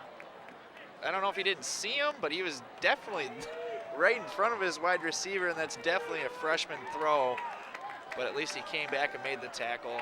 Great interception. I think Suggs was maybe trying to float it to that receiver. Ball just kind of released it a little bit too late, went straight into the defender for Mahtomedi. You saw Suggs kind of dancing on that far sideline, trying to make something out of nothing. You know, he'll learn that you just get rid of that football. Just throw it away. Don't try to win the game yourself, although you are your whole offense. Jalen Fry gets the handoff, and he's going to go in again. That's touchdown number 3, and Mahtomedi increased their lead even more. They're up 36-0. Yeah, stick a fork in SMB, Sam. The Wolfpack just got hunted tonight by the Zippers. Yeah, and as you said, the Wolfpack maybe could have got a couple touchdowns before halftime. Things could be different. Unfortunately, it's gone the complete other way as Mahtomedi has stopped SMB after some nice drives and has turned around and scored real quick and opened up this lead even further at 36-0. Chase Sullivan on for the extra point. You give Jalen Fry any kind of hole, he's going to hit it, and you're not going to be able to catch him, and SMB has not been able to. But once again, doesn't go unnoticed. Mahtomedi offensive line, great job up there, creating the holes, creating the space, and also the wide receivers are very good blocking as well. So it's an all-around effort there by the offense. It's not all Jalen Fry. If you're Jalen Fry, you gotta be buying all of them. Maybe some Dairy Queen or something. Thanks for getting me all these touchdowns this year and throughout my Mahtomedi career. I don't know, man. Going into the state tournament, might have to get him something a little bit better than some DQ. DQ, maybe grab a steak after this one. 36-0. It is still 36-0. Don't look now, but absolute boot. Chase Sullivan did miss the extra point. And so we're staying at 36-0. I'll tell you what, Sam, if they go to state and they go, well, coach is buying the pizza or something. Heck yeah, coach will buy anything if they could bring home that state title, I'm guessing. Too bad they'll maybe not anything. Sparkling champagne, non-alcoholic. Oh, gotta love that stuff. You gotta Mahtomedi, if they continue to build confidence off these blowout wins, they're only gonna be more confident going into the playoffs deeper and deeper. And I don't know who can stop these guys. The winner of this one will face the winner of Section 2 in the opening round of the state tournament. That matchup will be at Farmington High School. The first round's kind of some regional areas. The teams get past the quarterfinals, then it'll be on to US Bank Stadium. But as I just said, the winner of this one taking on the winner of the Section 2 championship game, and that is between Chanhassen and Mankato West. I believe that Mankato West team was undefeated and very high up in those 5A rankings as well all season long. Yeah, Chanhassen as well. I'm pretty sure Chanhassen was undefeated as well, Sam. Yep, yeah, they've been a great game. So tough luck for Mahtomedi or SMB. Well, any of those teams really, all undefeated. Kind of having tough draws both in the section championship and if they move on to the state tournament, having to face another undefeated team. But you gotta like that though. I mean, you're gonna play tough competition when it gets down to this time of year, so bring anybody on. Yeah, this is what you want. This is what you live for, Friday Night Lights. I would say if this is live, go listen to K-Fan for all the updates on all the high school football going on right now, but this will be played here in the next couple of days. Yeah, you just gotta love this time of year. And boy, talk about some good weather we've had recently. Normally this time of year, this section championship is gonna be a little bit colder, maybe even have some snow on the ground or some flurries. Absolutely beautiful in the metro this week. Got up to about 65 today and got clear skies and nice weather for the game tonight. Yes, Sam, mid-60s, Friday Night Lights, November 4th. You cannot ask for better weather. Sunny day, fans coming out. Barely see any of them with thick jackets on. Normally this time of the year, you're wearing a beanie, maybe some gloves. Don't really see anybody down there. Yeah, it definitely helps the atmosphere here at George Smith Field. Got a lot of fans out there. SMB, nice traveling section as well. And just a great atmosphere for playoff football. They have just as many fans as Mahtomedi right now. As we've mentioned, you know, this program only in their second year of existence, so a lot of excitement behind a 9-0 team that's only in their second year. Suggs gonna let this one go deep, and Evan Reyes is gonna be there, and that's an interception. Yeah, he finally gets that interception. He made up for that one he dropped from earlier, but Spencer Scott got the one on the last drive. Reyes says, hey, this is my turn. This is a good pass here by Suggs. He throws it deep. Unfortunately, Reyes reads this better than his wide receiver does. If you're the wide receiver, you gotta come back to the ball. and he just keeps going. And even if the wide receiver, if Reyes didn't catch that, that would have been at the wide receiver's feet. So if you're the wide receivers, I don't know what is going on with the SMB wide receivers today, but they're not reading the ball off Suggs' hands. He's making great throws to where they can get it, but a great pick by Evan Reyes. You got to wonder with the night game, a lot of these high school games, sometimes after school for some of these schools don't play under the lights as often, so maybe that's something for SMB. I think you got something right there, Sam. You're probably right, especially playing you played a little high school football as well. Yeah, you're definitely not used to Friday night lights under the sky. I know playing baseball as well, practice during the day, and once it gets nighttime, you can't really see the ball. Oh, it's a whole different animal, yeah. We didn't even have lights at my high school stadium, so that was a lot of afternoon football.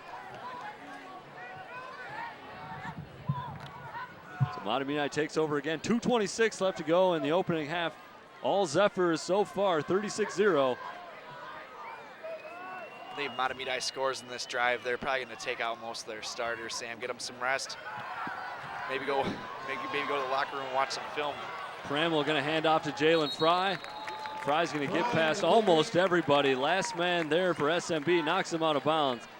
And boy, Jalen Fry is really building some momentum. Yeah, he's getting those feet churning. He just hits the hole right here. And he's just going to take this one. He's got plenty of room to run. As we said, he's got to be buying those linemen and those wide receivers blocking ahead of him something. I was going to say, good point, John. I mean, he wasn't even touched until he was tackled out of bounds there, maybe 30 yards up the field.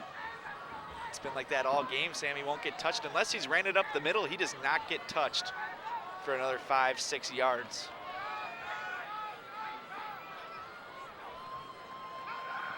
Pramwell hand off to Fry. And that time Fry is taken down behind the line of scrimmage.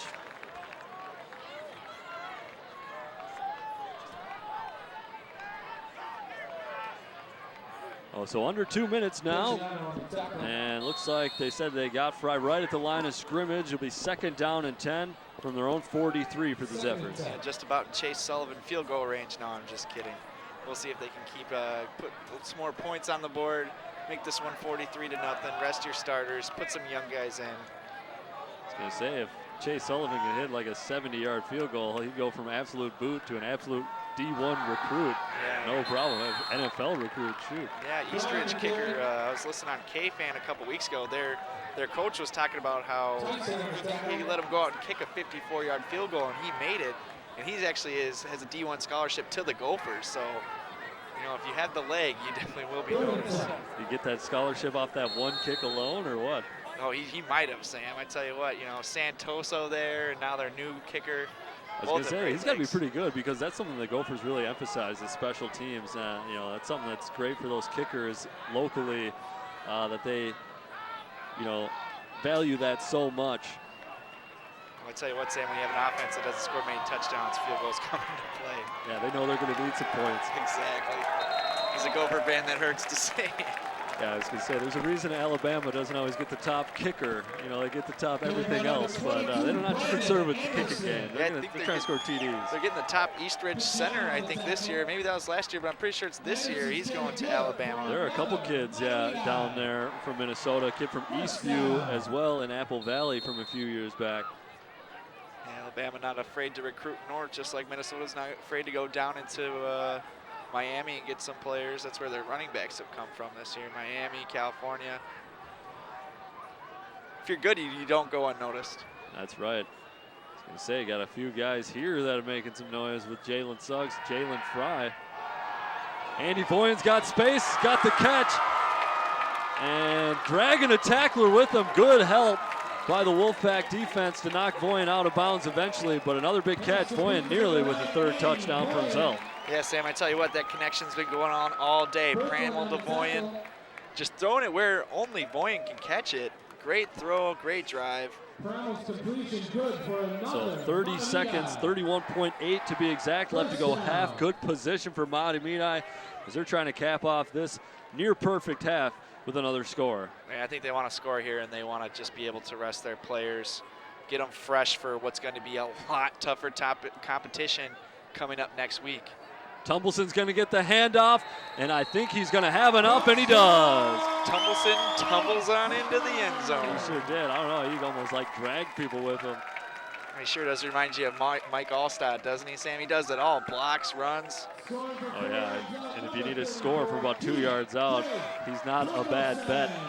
And I was going to say, with Jalen Fry picking up 3 TDs so far here tonight, Tumbleson doesn't want to fall too far behind, and he'll get another one. Yeah, I'm not sure who did most of the scoring in their 48-7 win last week. So maybe Tumbleson might have more rushing touchdowns. I'm not sure. That's something I'll have to go back and look up. I did see that box score. I know Tumbleson got at least one. Fry with at least one. Yeah, it was against Minneapolis Washburn. You said it was usually a pretty good football school, so it's not like SMB or Mahtomedi played a bad team their last round. A bit of a down year for Washburn, but that's a program and a team that, year in, year out usually puts a competitive squad on the field. Maybe a little bit more than that 48-7 score line. Yeah, it'll be very exciting for once Mahtomedi wins this game to see. I'm sure they'll be immediately going to see who they're playing coming up next week. I mean, you got to imagine their coach is already going to be getting the film out of the game that the winner just played. And we said they play the winner of Section 2. That is Chanhassen and Mankato West. Believe that game should be going on right now. We might be able to have a score update for you in the second half. We'll look into that, as it looks like it's going to be Mahtomedi from Section 4 as they have a 43-0 lead, and we're not even done with the opening half. Exactly, Sam. Well, it's going to be a great game next week, and we'll see what happens. Chase Sullivan gets it away, fielded at about the 5-yard line. And nice return from SMB as they get it up across the 30 to about the 34.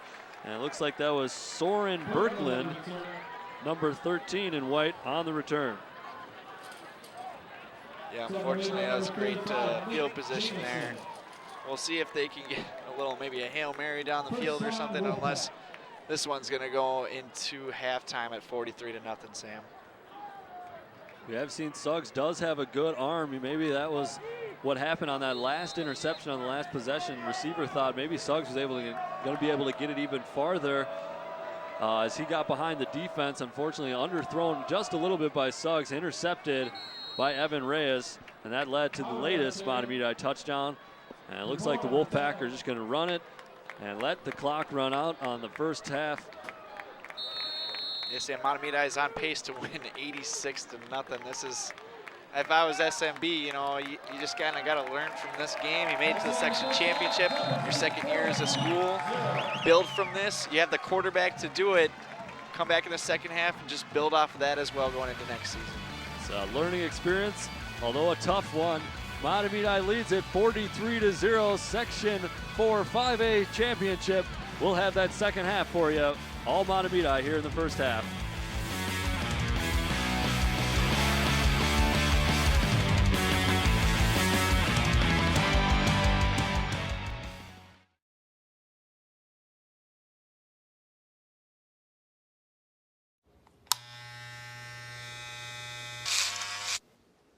You've messed up your son's haircut. Mom?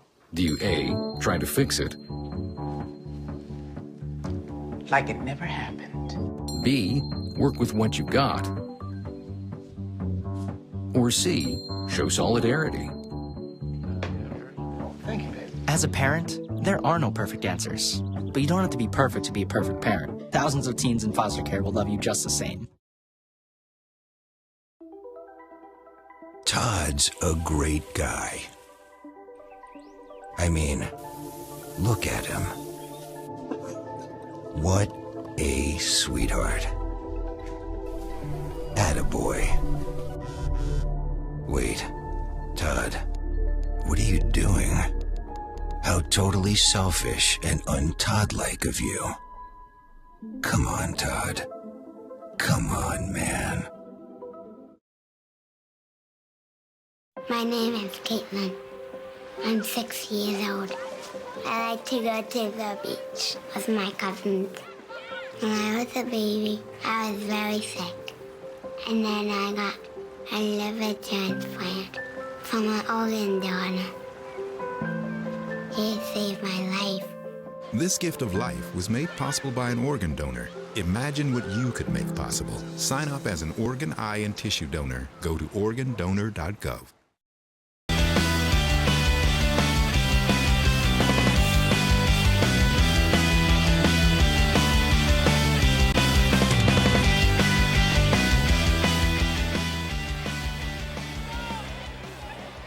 There's a look at the crowd here at Mahtomedi. All smiles and everything to cheer for as Mahtomedi leads 43-0 as we're getting ready to start the second half here in the Section 4 5A championship game.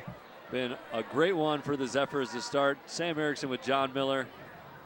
And looks like it's going to be Mahtomedi winning this section, going on to the state tournament, right, John? Yeah, Sam, they just played an all-around great first half. We'll see if the absolute boot, Chase Sullivan, can pin down the SMB kick return right here. But yeah, as we were talking about, Sam, Anthony Pramel with 2 touchdowns, throwing the ball. Jalen Fry, 3 touchdowns. Andy Boyan, 2 touchdowns receiving, shutting down the SMB offense. But SMB shooting themselves in the foot with a lot of drops. Just not an all-around game. They really had to go away from the running game as they're mostly a balanced offense, but once they went down about 14 or 13 and nothing in the first half, they had to just ditch the run and go for the pass. Yeah, it's going to take one heck of a comeback for SMB to get back in this one. Some bright spots, though, for the Wolfpack. Freshman quarterback Jalen Suggs looking very nice, but it might be a little too much to ask for to bring them back in this one. As we mentioned in the first half, the winner of this one goes on to face the winner of the Section 2 championship game in Class 5A. And that is between Chanhassen and Mankato West. And we do have a score update from that one for you, with Mankato West leading at 21-7, Chanhassen getting a touchdown right at the end of the first half. So it looks like it might be Mankato West out of Section 2. And that's another undefeated team ranked in the top 10. In Class 5A. Yeah, don't count out Chanhassen too soon. They got a great football team that's undefeated as well, so that's going to be a great second half football game. I'm sure it will be fun to watch if you were there. This one, on the other hand, a little lopsided. Both of these teams, of course, coming into it undefeated. And we mentioned it earlier in the broadcast, SMB is a relatively new program, only their second year in existence as a combined school between St. Paul Academy, Minnehaha, and Blake. And they're in a little bit of a weaker conference. We could say Twin City Gold, where they ran the table at 5-0. But you got Providence Academy, New Life Academy, St. Paul Johnson, and St. Paul Harding, as well as Minneapolis South. I believe New Life and Providence Academy are both 2A and 3A schools. Johnson, Harding South, not too strong of programs there, so haven't really been tested too much, although SMB has won a lot of lopsided games with that easier schedule, but haven't quite seen a team like Mahtomedi here tonight. And not only are the Zephyrs probably a better team on paper, they have definitely been the better team here tonight. Yeah, as you were saying, Sam, I mean, they did play an easier schedule, but you got to think that the MN Football Hub from the Star Tribune, they thought highly enough of SMB in Class 5A to put them ranked number 9th with a bunch of other undefeated teams. So they thought very highly of this SMB team. Unfortunately, they came out of the gates a little slow.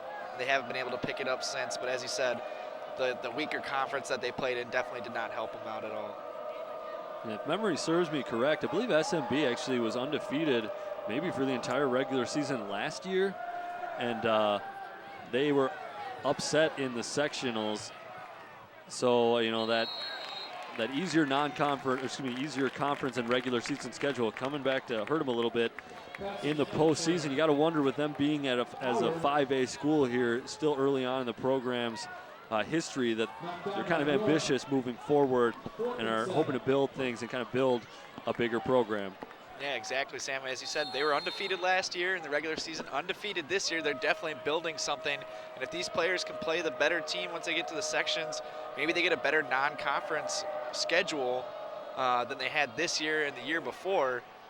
That could serve them well, and they would definitely be prepared to play teams like Mahtomedi, Park, Chanhassen, teams like that. But as you said, they play in teams like New Life Academy, who is like a school of like 100 kids going there. And it's just not, they're going to be very unprepared when they play teams like this. Yeah, and SMB, you know, good size, good skill. Freshman quarterback Jalen Suggs. Got freshman receivers starting, so things are looking good. But yeah, maybe just not playing the competition. You got to wonder though, with the recent years with the conference restructuring, that SMB maybe in the future will look to join another conference as the program grows a little bit, maybe as they get better, as they advance in the section tournaments here in Class 5A. Yeah, you think they might be in even like the East Metro Red or something, because, you know, they got teams like Hill Murray, White Bear Lake. Those teams had an awful year, and I honestly would put this team up with those teams, and I think they're as good as White Bear Lake and Hill Murray. I don't know if they're better.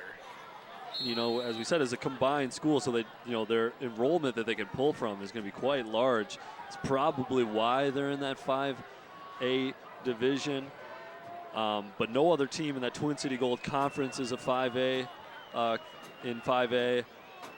So you got to wonder if they'll probably switch conferences sooner or later and face teams that are a little bit more on their level in terms of section play. Well, they went 3 and out on their first possession. Mahtomedi hands the ball off, and it looks like it comes loose, and SMB recovers. Weston Lombard coming up with the fumble there. You'll just see the handoff. This one will go into the new running back, number 23, Andrew Pramel, and he'll just fumble the ball, and SMB will come up with it. They needed something like that early on in the first quarter, and they just were never able to come up with it.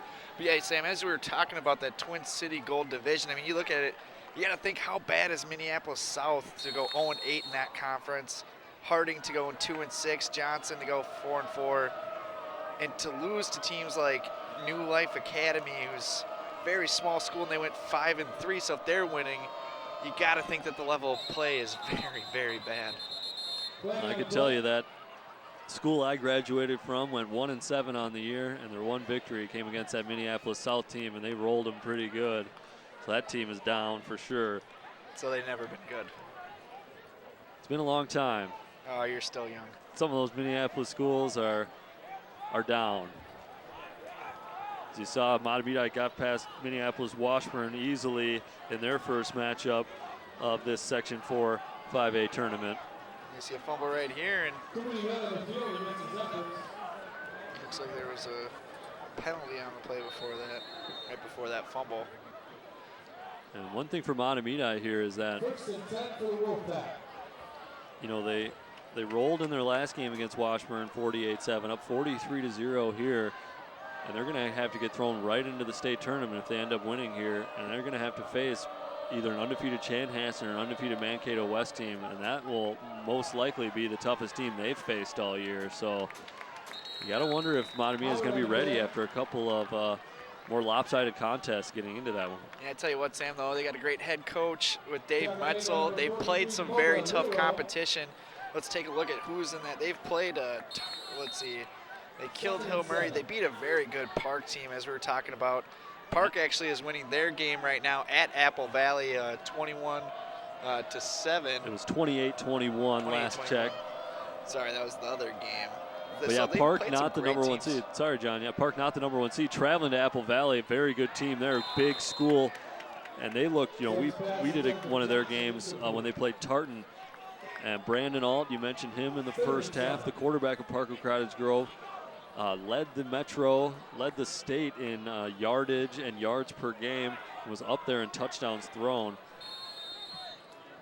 So he's you know, very good player, which the Mahtomedi team was able to get past, as well as the rest of that Park squad. So they have played tough competition, kind of unlike this SMB Wolfpack team. You just got to wonder after 2 weeks of easier opponents how that's going to affect things going to the state tournament. But I think Dave Mutzel will have this team refocused and ready to go when they go to Farmington. That first round state tournament game for these two sections, Section 4 and Section 2, is at Farmington High School. Yeah, I tell you what, Sam, you know, Park's only 2 losses were to Mahtomedi as well as South St. Paul. Both those teams were number 1 in the division, so they have a good team. And Mahtomedi, they look like a totally different team than the last game we broadcasted with them, which was against Hastings. They kind of let Hastings come back with it. They turned over, sloppy football game. And this team, I tell you what, I think they've been rising to the occasion. It was a very big game against Park. They manhandled Park, even though the score was a very high-scoring game at 50-40. 10 points in high school football is a lot. So that's Talk about the prolific offensive Park too, you know what I mean? Exactly, and they didn't hold Park down, but they definitely rise to the occasion. And I know Chanhassen has a good team, and Mankato West are both very good teams. And I think Mahtomedi is so well coached that they'll compete very well. A little early movement there. We get back to the action on the field, and I think that'll be false start against the Wolfpack. False start against the Wolfpack. Yeah, it looks like Mahtomedi has got a lot of backups on defense right now. You do see number 41 out there, Ben Putney. He got things going for Mahtomedi after a rare fumble from TJ Tumbleson on Mahtomedi's first offensive possession. Putney able to get a safety, bringing down quarterback Jalen Suggs in the end zone rather. And it's been all Zephyrus since then. Yeah, he had 2 sacks on that first drive, right when SMB was getting their short passing game going on the first drive, and ever since, SMB has been very quiet. And there's Putney chasing down Suggs again, takes a hit as Suggs goes out of bounds. I'll tell you what, Sam, that number 22, Siegel Howard, the running back there for SMB, he can lay some blocks. He's made a couple great blocks. We saw that one earlier when Suggs was getting ready to throw the ball in the second quarter. You'll see it right here. Putney doesn't know really what hit him right there. Nice block there by Suggs. Kind of blindsiding him, but, you know, that's football. Yeah, we saw Howard take out Caleb Siekmeyer from Mahtomedi in the first half. Siekmeyer, 6'5", 250, so Howard is not shy about blocking either. And he'll take the handoff, go up the middle, and he's tough to bring down when he's running the football as well. So easily get the first down. Looks like he picked up about 10, and that'll move the sticks. See, I kind of feel like that's where SMB kind of failed their first drive. They had the ball, they just got the TJ Tumbleson fumble, and instead of running the ball, doing what to balance their offense, they came out with 3 straight passes. They did get a first down, but then Mahtomedi adapted, and they played press coverage and all the wide receivers, and then they weren't able to get anything going. And then by then, the offense didn't really want to run the ball, and they wanted to keep getting Jalen Suggs the hot hand, and they went away from what worked, or what normally works for their offense. The handoff to the right. We have a flag on the play as well as an injured player for SMB down. And you talked about Mahtomedi started off, playing off of those receivers, couple quick passes, and that changed things as they pressed up at the line, and that really made a world of difference as they were able to have coverage downfield. Suggs didn't have anyone to throw to, try to make things happen in the backfield, and was sacked a couple of times, including that safety. But we'll take a break as the injured Wolfpack players attended to. This is the Section 4 5A Championship. Mahtomedi leads it 43-0.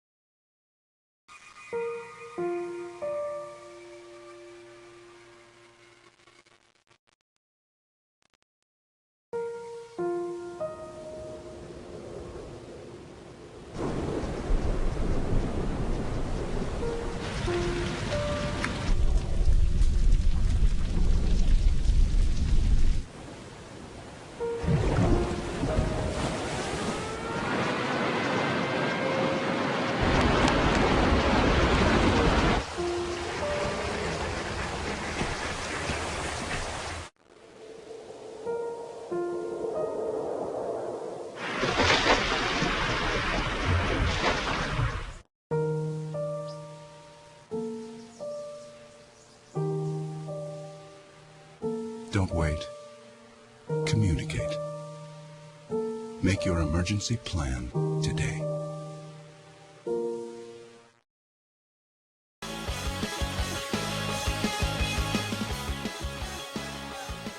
We're back, 8:02 left to go, third quarter. Mahtomedi leading here. And a couple steps closer to that state tournament as they lead it big, 43-0. There's a look at freshman quarterback number 2, Jalen Suggs of the SMB Wolfpack. Had a decent night here tonight, but unfortunately hasn't been enough as the Wolfpack trail. He goes outside quick. Kokoritz tries to cut back field, makes somebody miss, and then his feet get caught underneath him. He'll fall. And a lot of running around that'll eventually just be a 1-yard gain. This is definitely a game Kokeritz is going to want to forget, Sam. We saw him have quite a few drops, I think 2 or 3 in the first half. And now you'll see he makes a great play to run across the field. You know, in high school football that works, not in college or NFL. And, you know, he's got the blocking ahead of him. Suggs is there, just trips over his own feet, you know, the drops, the trip. I don't think he's going to watch this game film. He's not going to be, if he does, he's not going to be happy with himself. Yeah, it's been that kind of night for the SMB Wolfpack. Just not a whole lot going right for them. When they have been clicking, they've been moving the football. Unfortunately, it'll just end with a turnover, a bad penalty. You saw a real bad penalty ending basically their best possession of the first half. Yeah, there's another drop right there. The screen was set up. The blockers were there. The defense bit. They were in the backfield.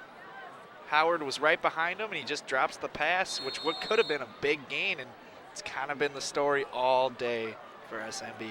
Yeah, ball was a little bit low, but I think Howard probably should have had that one, got a couple of hands on it. Yeah, Howard is just a sophomore, so a very young tandem here with Suggs and Howard. This team could be very dangerous in a couple years, Sam. Yeah, I think that they're sort of forward thinking, albeit they're in the section championship here tonight. But looking ahead maybe to the next couple years, especially with this guy right here, number 2, Jalen Suggs, brought down. But he is a freshman, so they've got a couple more years with number 2 running things. If you're Suggs right here, I think you need to dump the ball off to Howard. The nearest defender was watching Howard from about 10 yards away, but that's better than try to let your playmaker get the ball in his hands, make a miss. Don't take it all yourself when there's only about 3 yards there.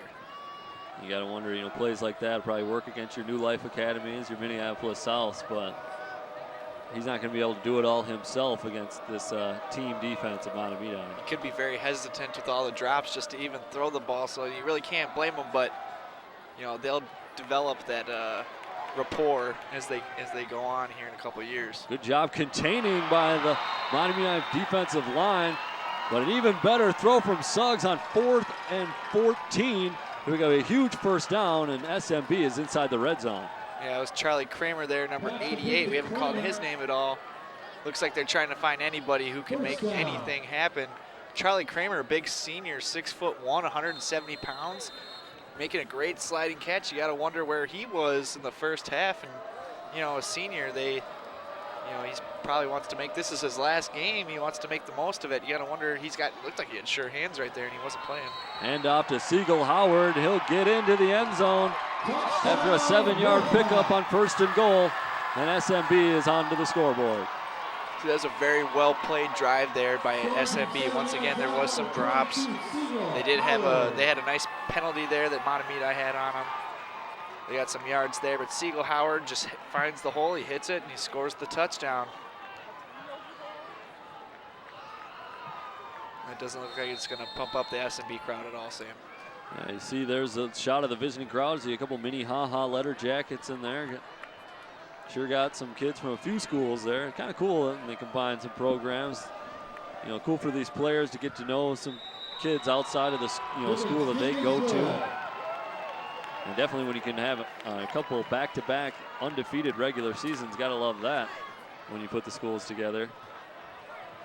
So the extra point is good. That's knocked in by number 7, Matthew Gibbons, to make it 43-7, 5:47 left to go in the third quarter.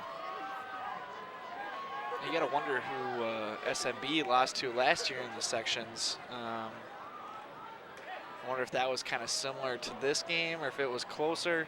Either way, they're playing some tough competition here in 5A for a combination of smaller schools. You know, they got to, I think they really, like we were talking about, they need to build up their schedule, their non-conference schedule, especially when they only play five games in conference.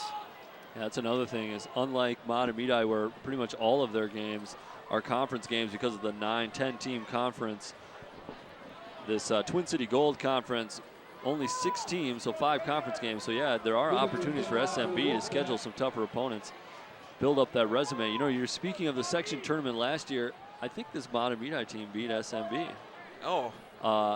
It was an upset. Mahtomedi came into it around 500.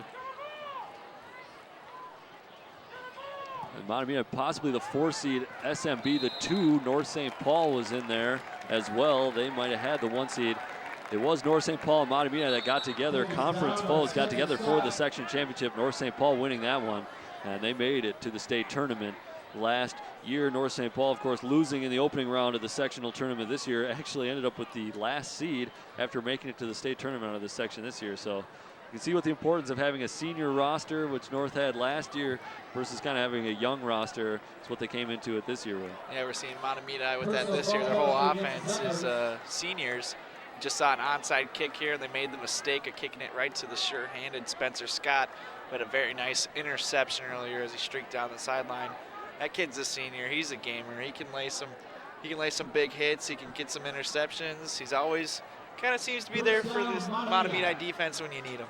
Yeah, he's kind of all over the place, all over the field. Haven't seen any of those big hits, but when we did that game a few weeks back, a month or so, he definitely laid the wood. That was against Hastings when Mahtomedi hosted Hastings. Yeah, Embu for Hastings, the running back, who didn't know it hit him a couple times. There's a handoff to the right. I believe that's number 22, Brandon Anderson, carries it for about a yard. Yeah, we see the backup quarterback, Jacob Schweitz, in there. He's a senior as well. And then we have number 29 in the backfield now, Joey Rohr, who is just a sophomore, or junior.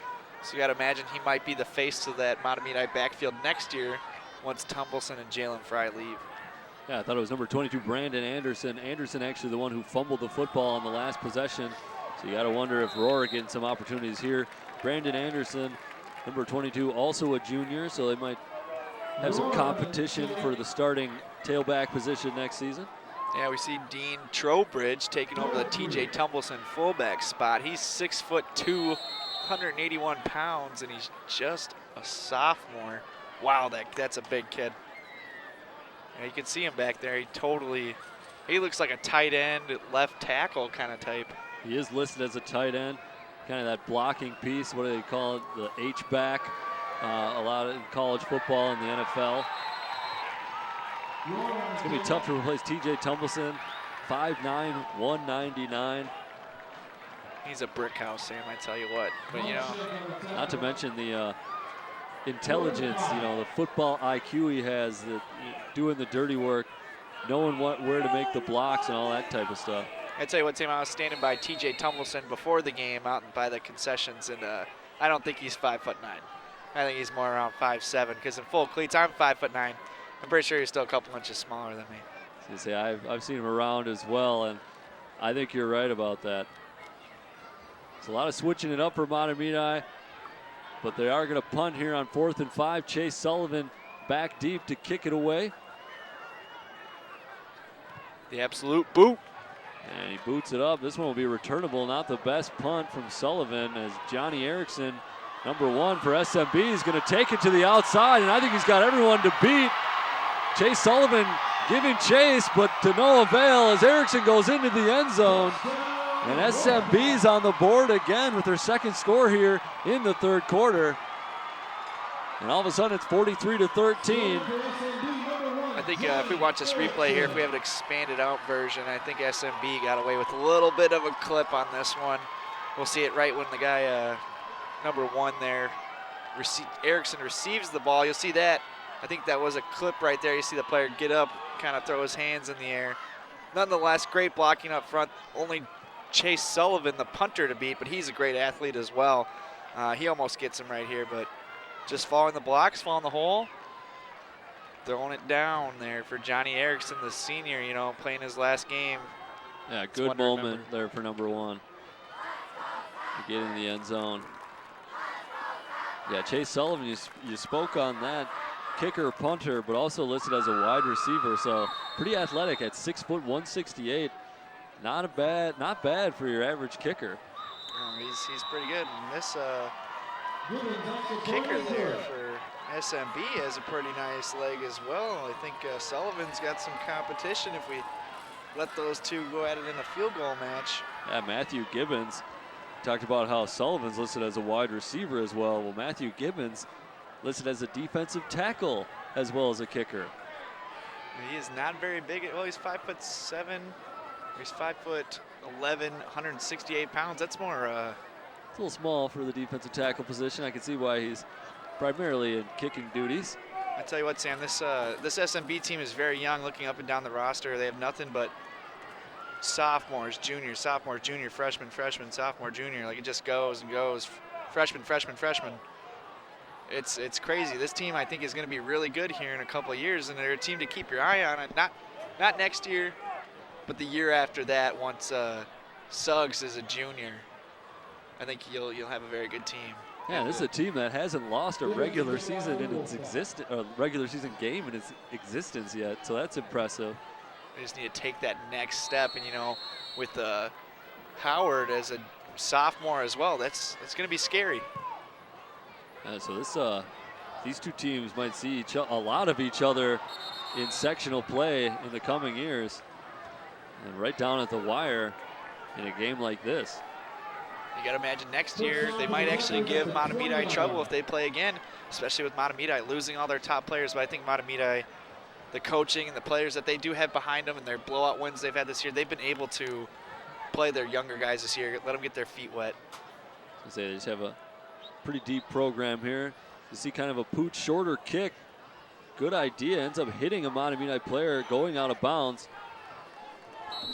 Yeah, we saw that with their lacrosse team as well, Sam. They were very deep. These kids like their high school sports. Yeah, great community out here in Mahtomedi. Community is very supportive of the high school, of the athletic programs, and it definitely shows. Beautiful field here. Beautiful gymnasium and indoor facilities at Mahtomedi as well.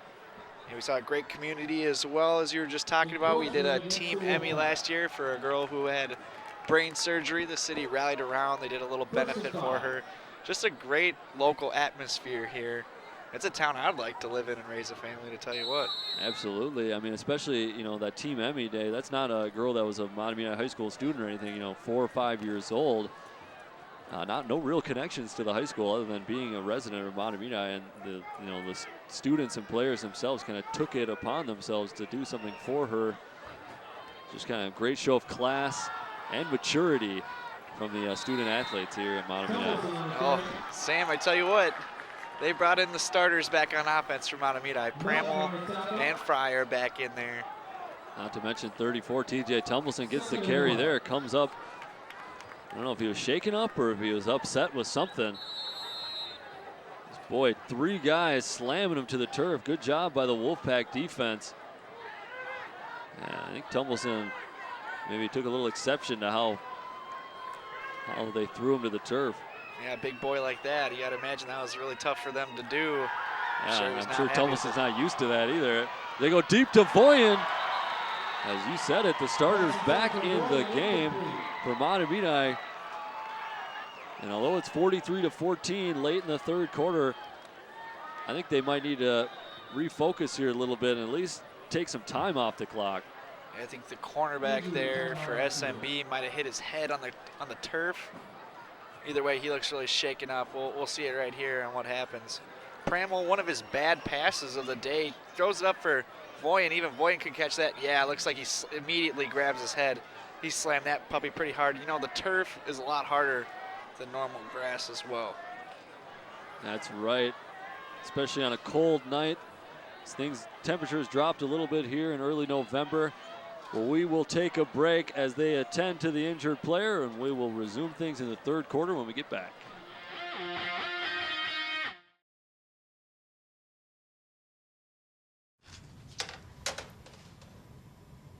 Wow, these are really good. You act surprised.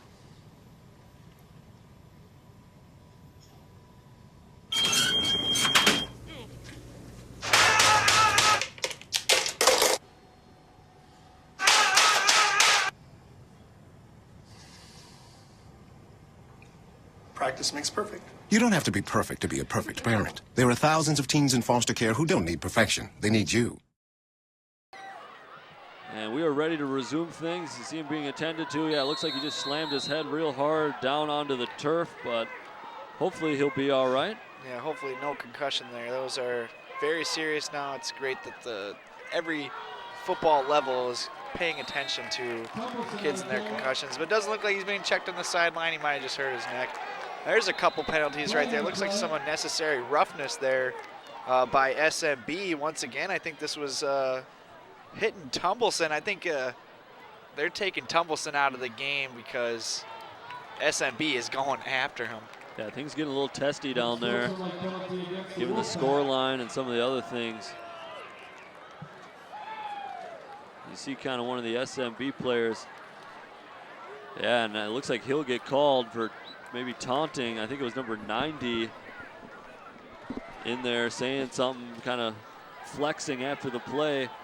Tell you what, the coach for SMB, their head coach, Colin Quinn, is yelling at the guy who received the penalty there, number 90, Melton. He is yelling at him. That was a very dumb penalty. You're down 43-13. You don't have any room to talk, and I'm sure the coach is telling him that right now. But he has been one of their best defensive players. You can't really take him out. But I think at this point in the game, when Melton is a senior, you don't really want to take him out of his last game.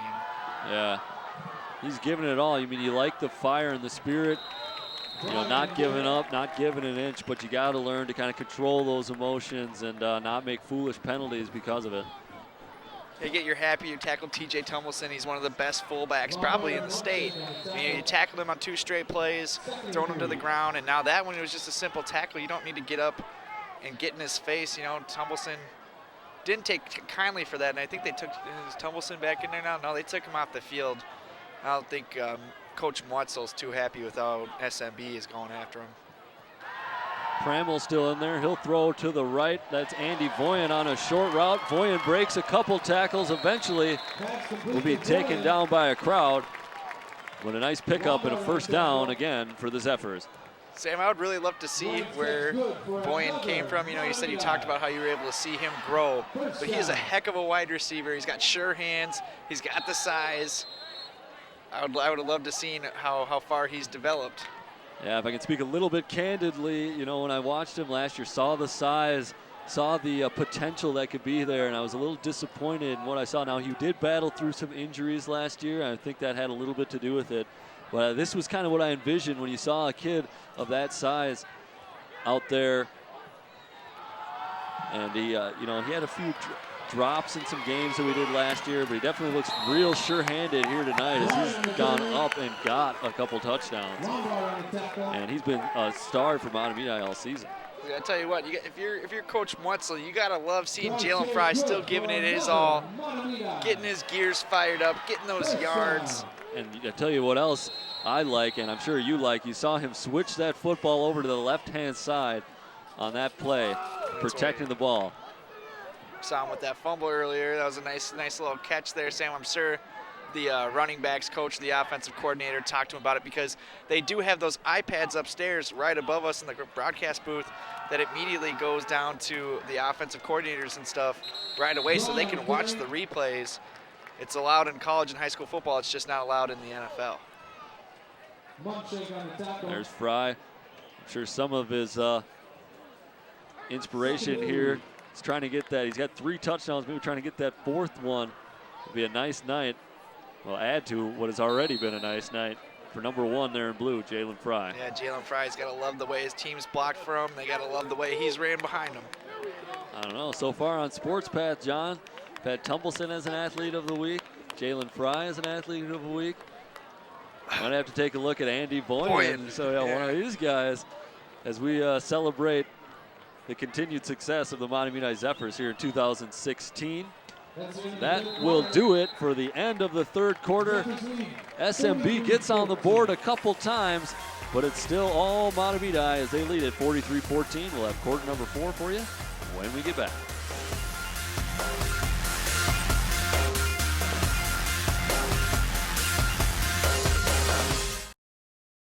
Morning, Gary. We are GetSchooled.com. You want a college education, don't you? You know you do. That's why we're here. We're free and here to guide you through every step of the way, starting with attendance. Gary, financial aid forms.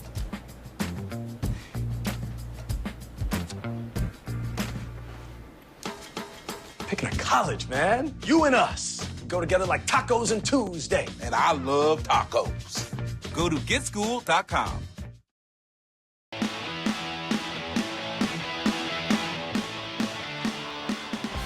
Welcome back. You see TJ Tumbleson there, helmet off on the sidelines. His day might be done as his Zephyrs lead 43-14.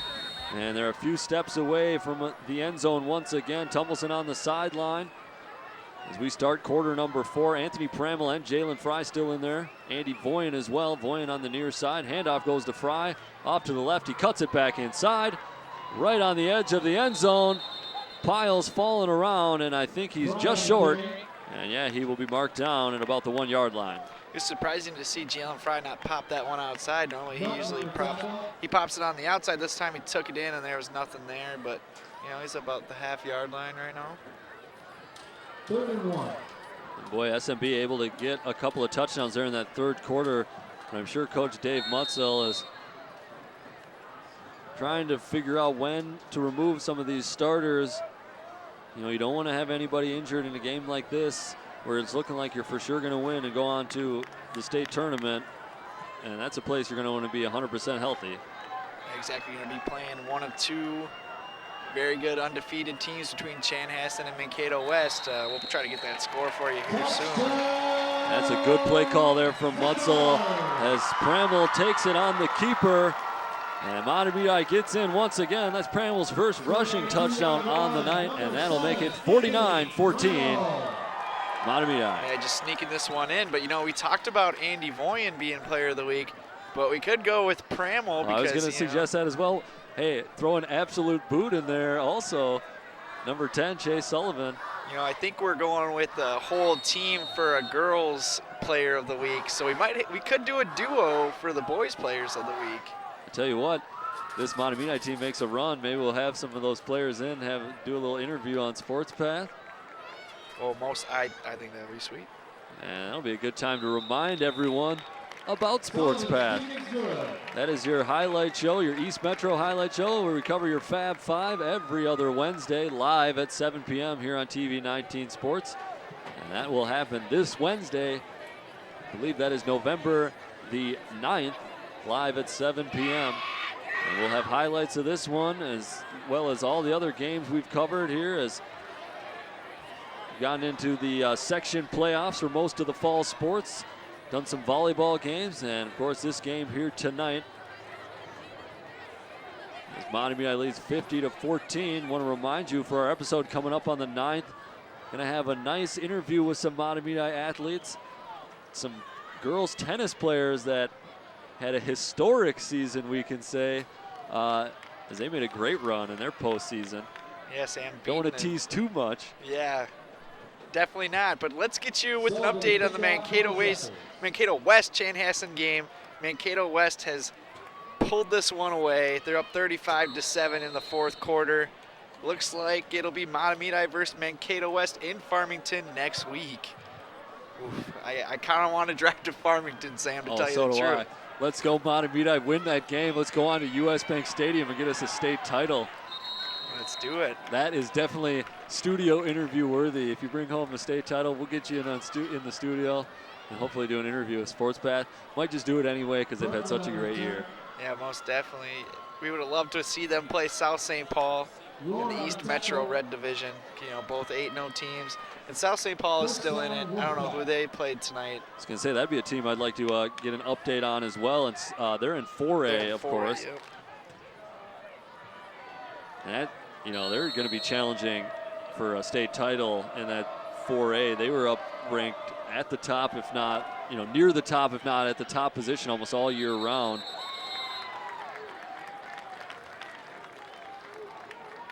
Let's take a look at that Park game. 35-35 in the fourth quarter. Holy cow. And that is Park of Cottage Grove and Apple Valley.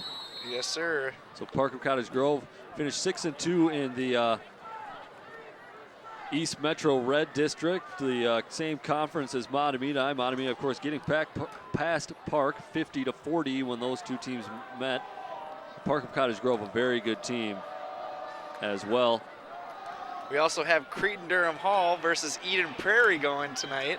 That's an excellent 6A matchup. A couple of classic powers here in the state of Minnesota. You got a score for that one, Jim? Normally a classic matchup, but this one is a dominant. You know, Cretin-Derham Hall's kind of falling off the map a little bit. They're losing 41-7. Very surprising, though, to see Cretin-Derham Hall getting absolutely blown out by Eden Prairie. I'm a little bit surprised by that. I did check on I checked on Eden Prairie a little bit earlier in the year, and they had at least one loss, if not two. I was a little surprised about that. And don't have a score for you, John, but South St. Paul is hosting New Life Academy tonight. Oh, that's going to be I bet you they win by at least 30 points, Sam. I thought we might have one of the more lopsided section championships here tonight with how things have unraveled. But yeah, unless that New Life Academy is something special, I would have to favor South St. Paul in that one, going 8-0 in a conference that features almost exclusively 5A schools. So I would favor South St. Paul for that 4A championship, state championship. Maybe they'll run into Mahtomedi again. Do they have a chance to do that? No, South St. Paul in 4A, Mahtomedi 5A. So South St. Paul, very good. Unfortunately, Park is not in our Fab 5, although I did go to Park. I'd love to be at that. Broadcasting this game probably would have been a lot of fun.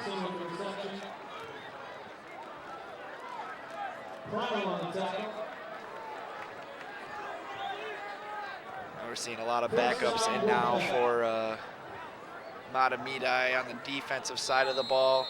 SMB still trying to make things work, see what's working against a great team like Mahtomedi so they can build on going into next year. We'll see if they can make something happen and, let Jalen Suggs just continue to air it out. Let him use his great arm that he has for a freshman. He's displayed all the skills as a coach that you'd love to see. A heck of a player, and they're only going to get better from him. Yeah, you saw it on display right there. What a throw. Johnny Erickson been the leading receiver for this Wolfpack team. And look at this bullet from the freshman, Jalen Suggs. Woo! Yeah, that thing had some mustard on it. And like I said, he's playing a little bit above his age. I think that mustard had a little bit of hot sauce mixed in with it as well. That was a spicy throw. Yeah, bring it all.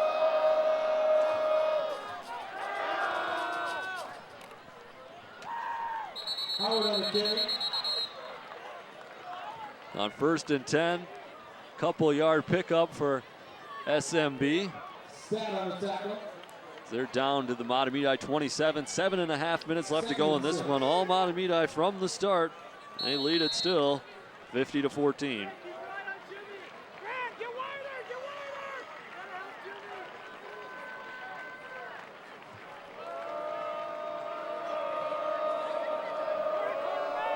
Let's see if Jalen Suggs can throw a few more Brett Favre-like fastballs right here. More Aaron Rodgers-like, I'd say. Suggs pump fakes, throws it deep. Nice archer, but what a play! Coming in from the safety position, number 89. That is Grant Tyval. One heck of a play. Yeah, this looked like a sure touchdown from our angle, Sam. Tyval just comes right out of nowhere, reads the pass. If you're Mahtomedi, I tell you what, there's only a few negatives. That punt return for a touchdown, you can't get mad about the TJ Tumbleson fumble. That was his first one of the year. I honestly don't know what you have to be mad about. They've kind of been bad on passing defense this year. They sure look good today. And, I was just going to say they played pretty disciplined, not a lot of penalties, and of course, right then and there, a guy jumps off sides. And that'll be one of the few penalties going against Mahtomedi here tonight. But yeah, near perfect game. I think you're right, John. Yeah, you couldn't ask for anything more if you're Coach Wetzel, and he's going to be very proud. But you know what? I'm sure he's going to be telling this guys that it was a great win, but it was nothing. Let's move on, and we're going to play Mankato West, who were they number 1 or number 2 in 5A? They're definitely in the top 5. Yeah, I can get that information for you here in just a second. Mankato West did finish number 2 at 8-0. Just behind Elk River. Elk River is rolling in their section championship game right now. And And Chanhassen, as we said, who's being beaten by Mankato West. That's a tough section. Mankato West finishes the number 2 ranked team in 5A. Chanhassen undefeated, ranked as the number 5 team in 5A, just behind Mahtomedi. Yeah, my dad and my stepmom live out in Chanhassen, and they say Chanhassen football has been like no other this year. They have a great team. Everybody's hyped. Unfortunately for them, they lose today. Well, they're about to.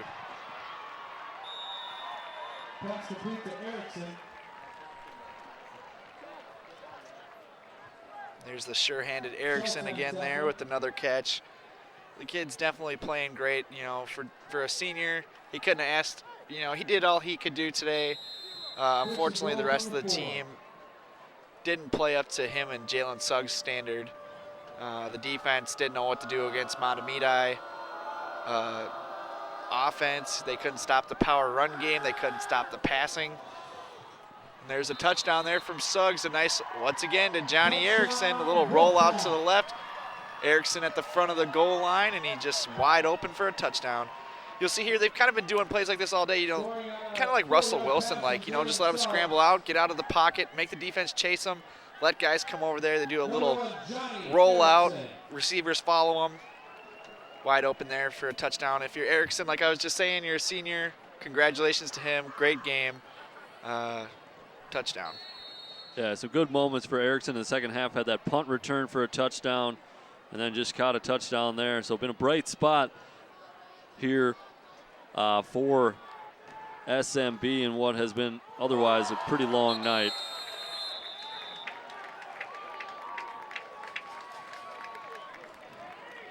Extra point blocked by number 35, Nate Jamison. Looks like Nate Jamison blocked that extra point right here.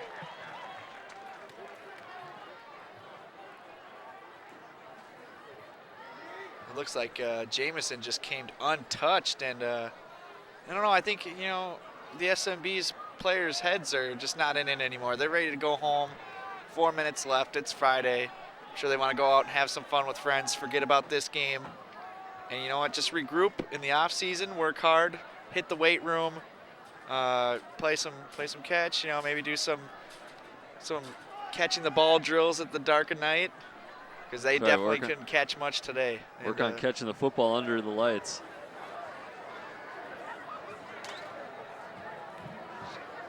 A little update on that Park game, still 35-35.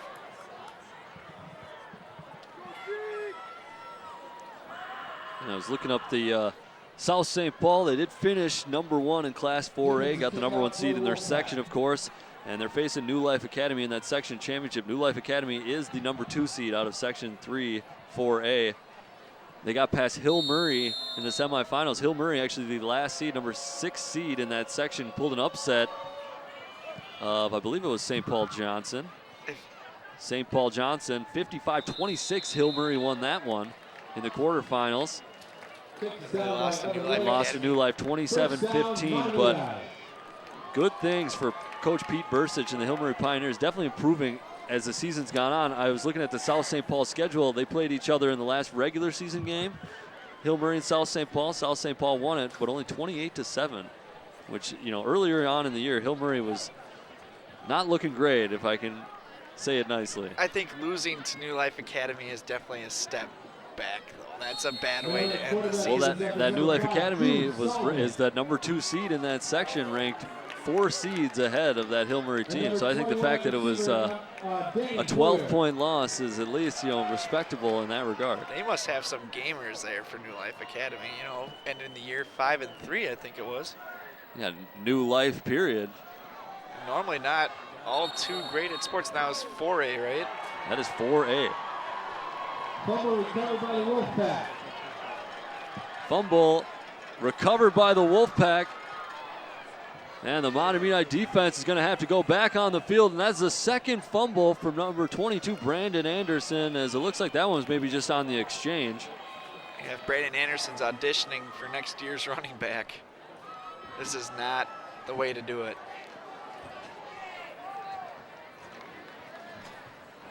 As the ball comes loose, 50-20 the score here, 4:22 left to go in the game. And SMB with the ball on the Mahtomedi 20-yard line. And just as we were saying, they're playing a great all-around game, Sam. They've gotten a couple fumbles here. There's one. Suggs picks it up. Looks like he's going to find the open man. Erickson once again. He'll get. Whoa, looks like he dances around a little bit. Johnny on the spot with the catch and the nice footwork, and he is a good little player. It's unfortunate for SMB at number 1. Johnny Erickson is a senior, as this will most likely be his last game. But boy, look at Jalen Suggs making something out of nothing. Yeah, I tell you what, he fumbles the ball, stays confident, knows that there's no pressure, scans the field, and hits the open receiver. Like, what more can you ask from a freshman quarterback? I'd be very happy if I was Coach Colin Quinn for SMB. And there's a touchdown right there. That is Siegel Howard. There we go. That's a second touchdown of the day. Just a sophomore. As we're talking about, that 1-2 tandem they have with Suggs and Howard is going to be absolutely great. You'll see here a simple handoff, a hole up the middle. He finds it, skids out to the right. Practically untouched into the end zone. You got to wonder if Suggs was maybe the quarterback of this team last year. I was wondering where he maybe would have played as an 8th grader. I bet you he was playing somewhere in high school football before even being in high school.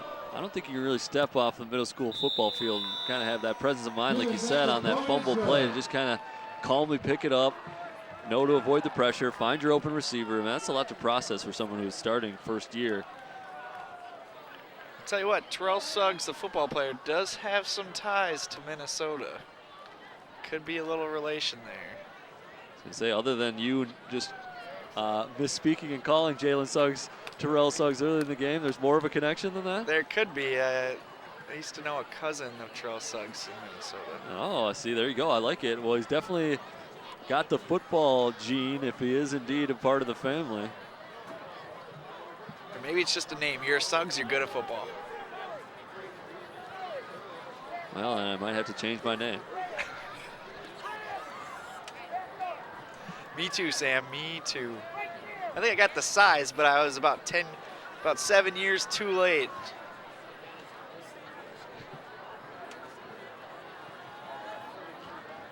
So that last score makes it 50-27.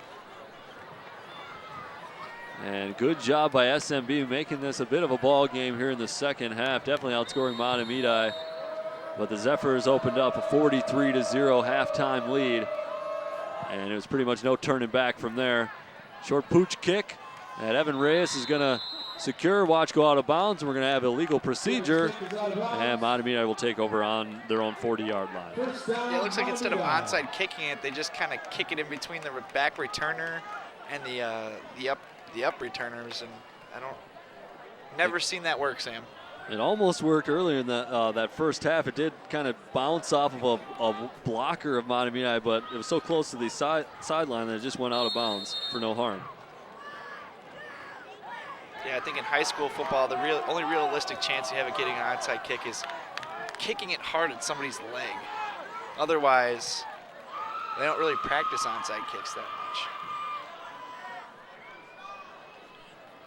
Yeah, it's definitely going to take a few of those for SMB to get back into this one. Brandon Anderson on the carry. Flag comes in late. And it looks like a Zephyr lost his helmet. He'll have to leave the field. That's Jake Rose, offensive lineman. Rose is a senior.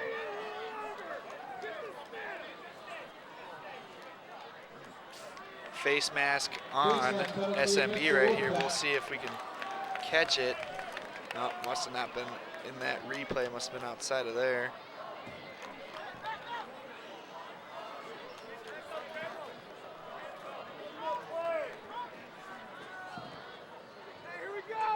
And with that penalty, it'll be a 15-yard penalty. Let's see if we can catch where this face mask is right here. Yeah, not sure if it was on the tackle, the flag. You don't see the flag in your screen. I think it was a little more upfield. There's a couple players that got together. One guy lost a helmet. That was Jake Rose. I wonder if it happened on that. Yeah, it definitely could have been. So first down and 10. Mahtomedi now into SMB territory. 3.5 left to go in this one. And Drew Salmon in at quarterback right now. He is a senior. Also a defensive back. Anderson gets the carry, hit behind the line of scrimmage, drop back for a loss of, looks to be about 3. Looks like Apple Valley just took the lead in that Park game, 42-35. I wonder how much time is there. I tell you what, though, if you're down 7, I'd like to have Brandon Alt as my quarterback. So that's good things for Park of Cottage Grove. Yeah, why wouldn't you want the all-around passing yards leader and the all-around yards leader in the Metro to lead you? Yeah, and you say he's a prolific passer. He's got 3 touchdowns on the ground at least in that game going on right now, so can do it with the legs as well. Yeah, we saw him in that game against Tartan. It was the Brandon Alt show and the Tyler Lillidahl show. Those two are a great 1-2 tandem. But other than those games, Lillidahl's been awful quiet. It's been mostly the Brandon Alt show. He's at one point there, he slipped to about 8th in yards. He must have had a heck of a last couple games. And I think that game we saw where they played Tartan, what did Park put up 69 points in that? Is that what they ended up with? It was 69-32. There was an awful lot of scoring in that one. Yeah, it was a fun game though. It was nonstop, touchdown after touchdown. Heck of a pass from Brandon Alt to the receivers there, Glazier, all those guys, coach's son. Great, they absolutely dominated Tartan. Mahtomedi will take a timeout. They face a 3rd and 13 with 1:53 left to go in the game. Dave Mutzel maybe just going to talk some things over about this long 3rd down. Wanted to secure the victory. There's another look at TJ Tumpleson on the sideline. He's got to be happy with his efforts here tonight. Yeah, I think we're going to go around for all the seniors for the offense, trying to get them a little player of the week. Maybe. You'll have to check out on Sports Path. That's right. Next Wednesday. That's a segment John likes to do. Athletes of the week, the players of the week. Every episode featuring a male and female athlete of the week for one of your Fab 5 schools.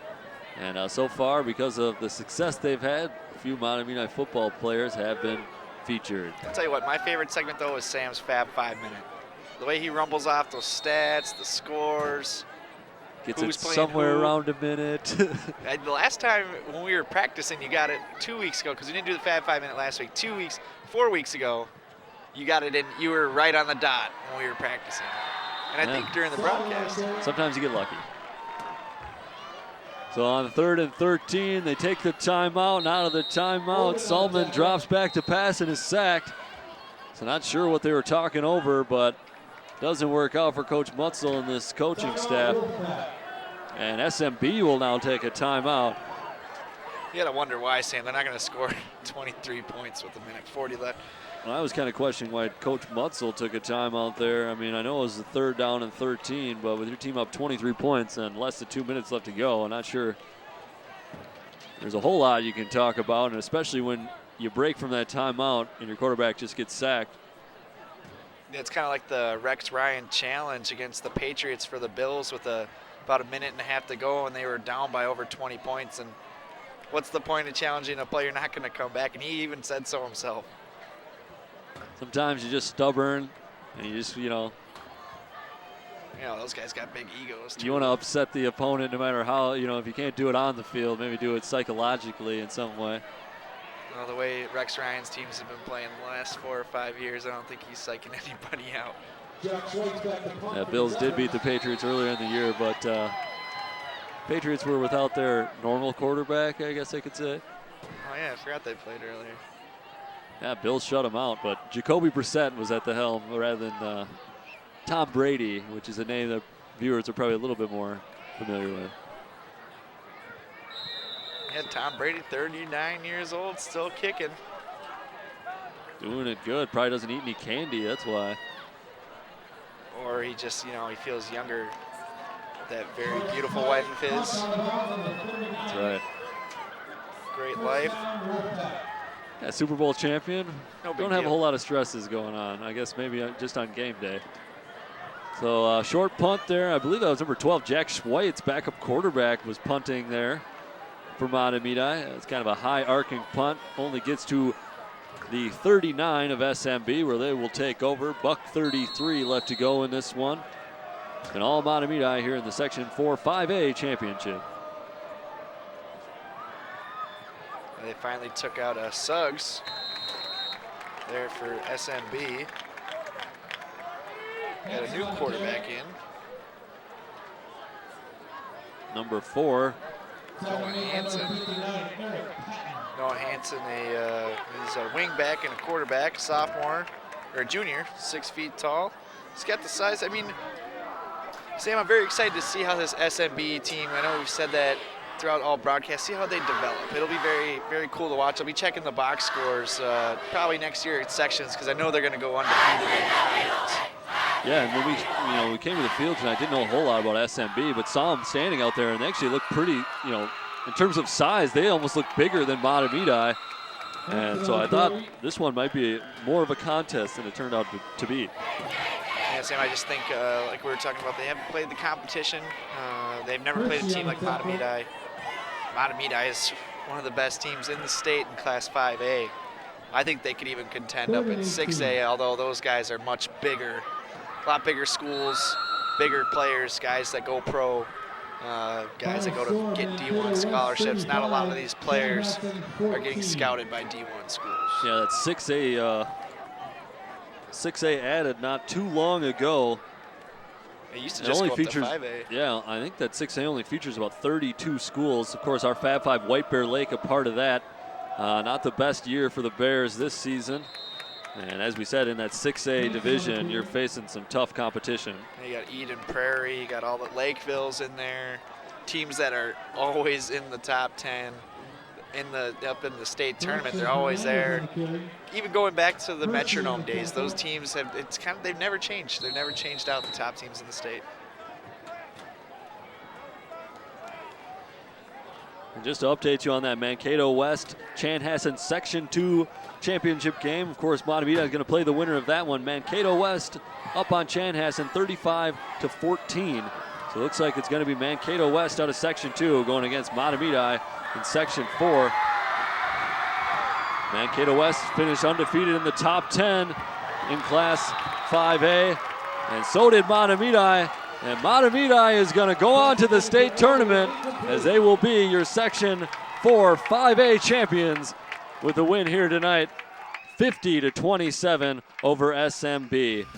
Well, for John Miller, I'm Sam Erickson, and for everybody else here at TV19 Sports, we want to thank you for watching this presentation of high school football. We'll leave you with a few highlights. Thanks for watching.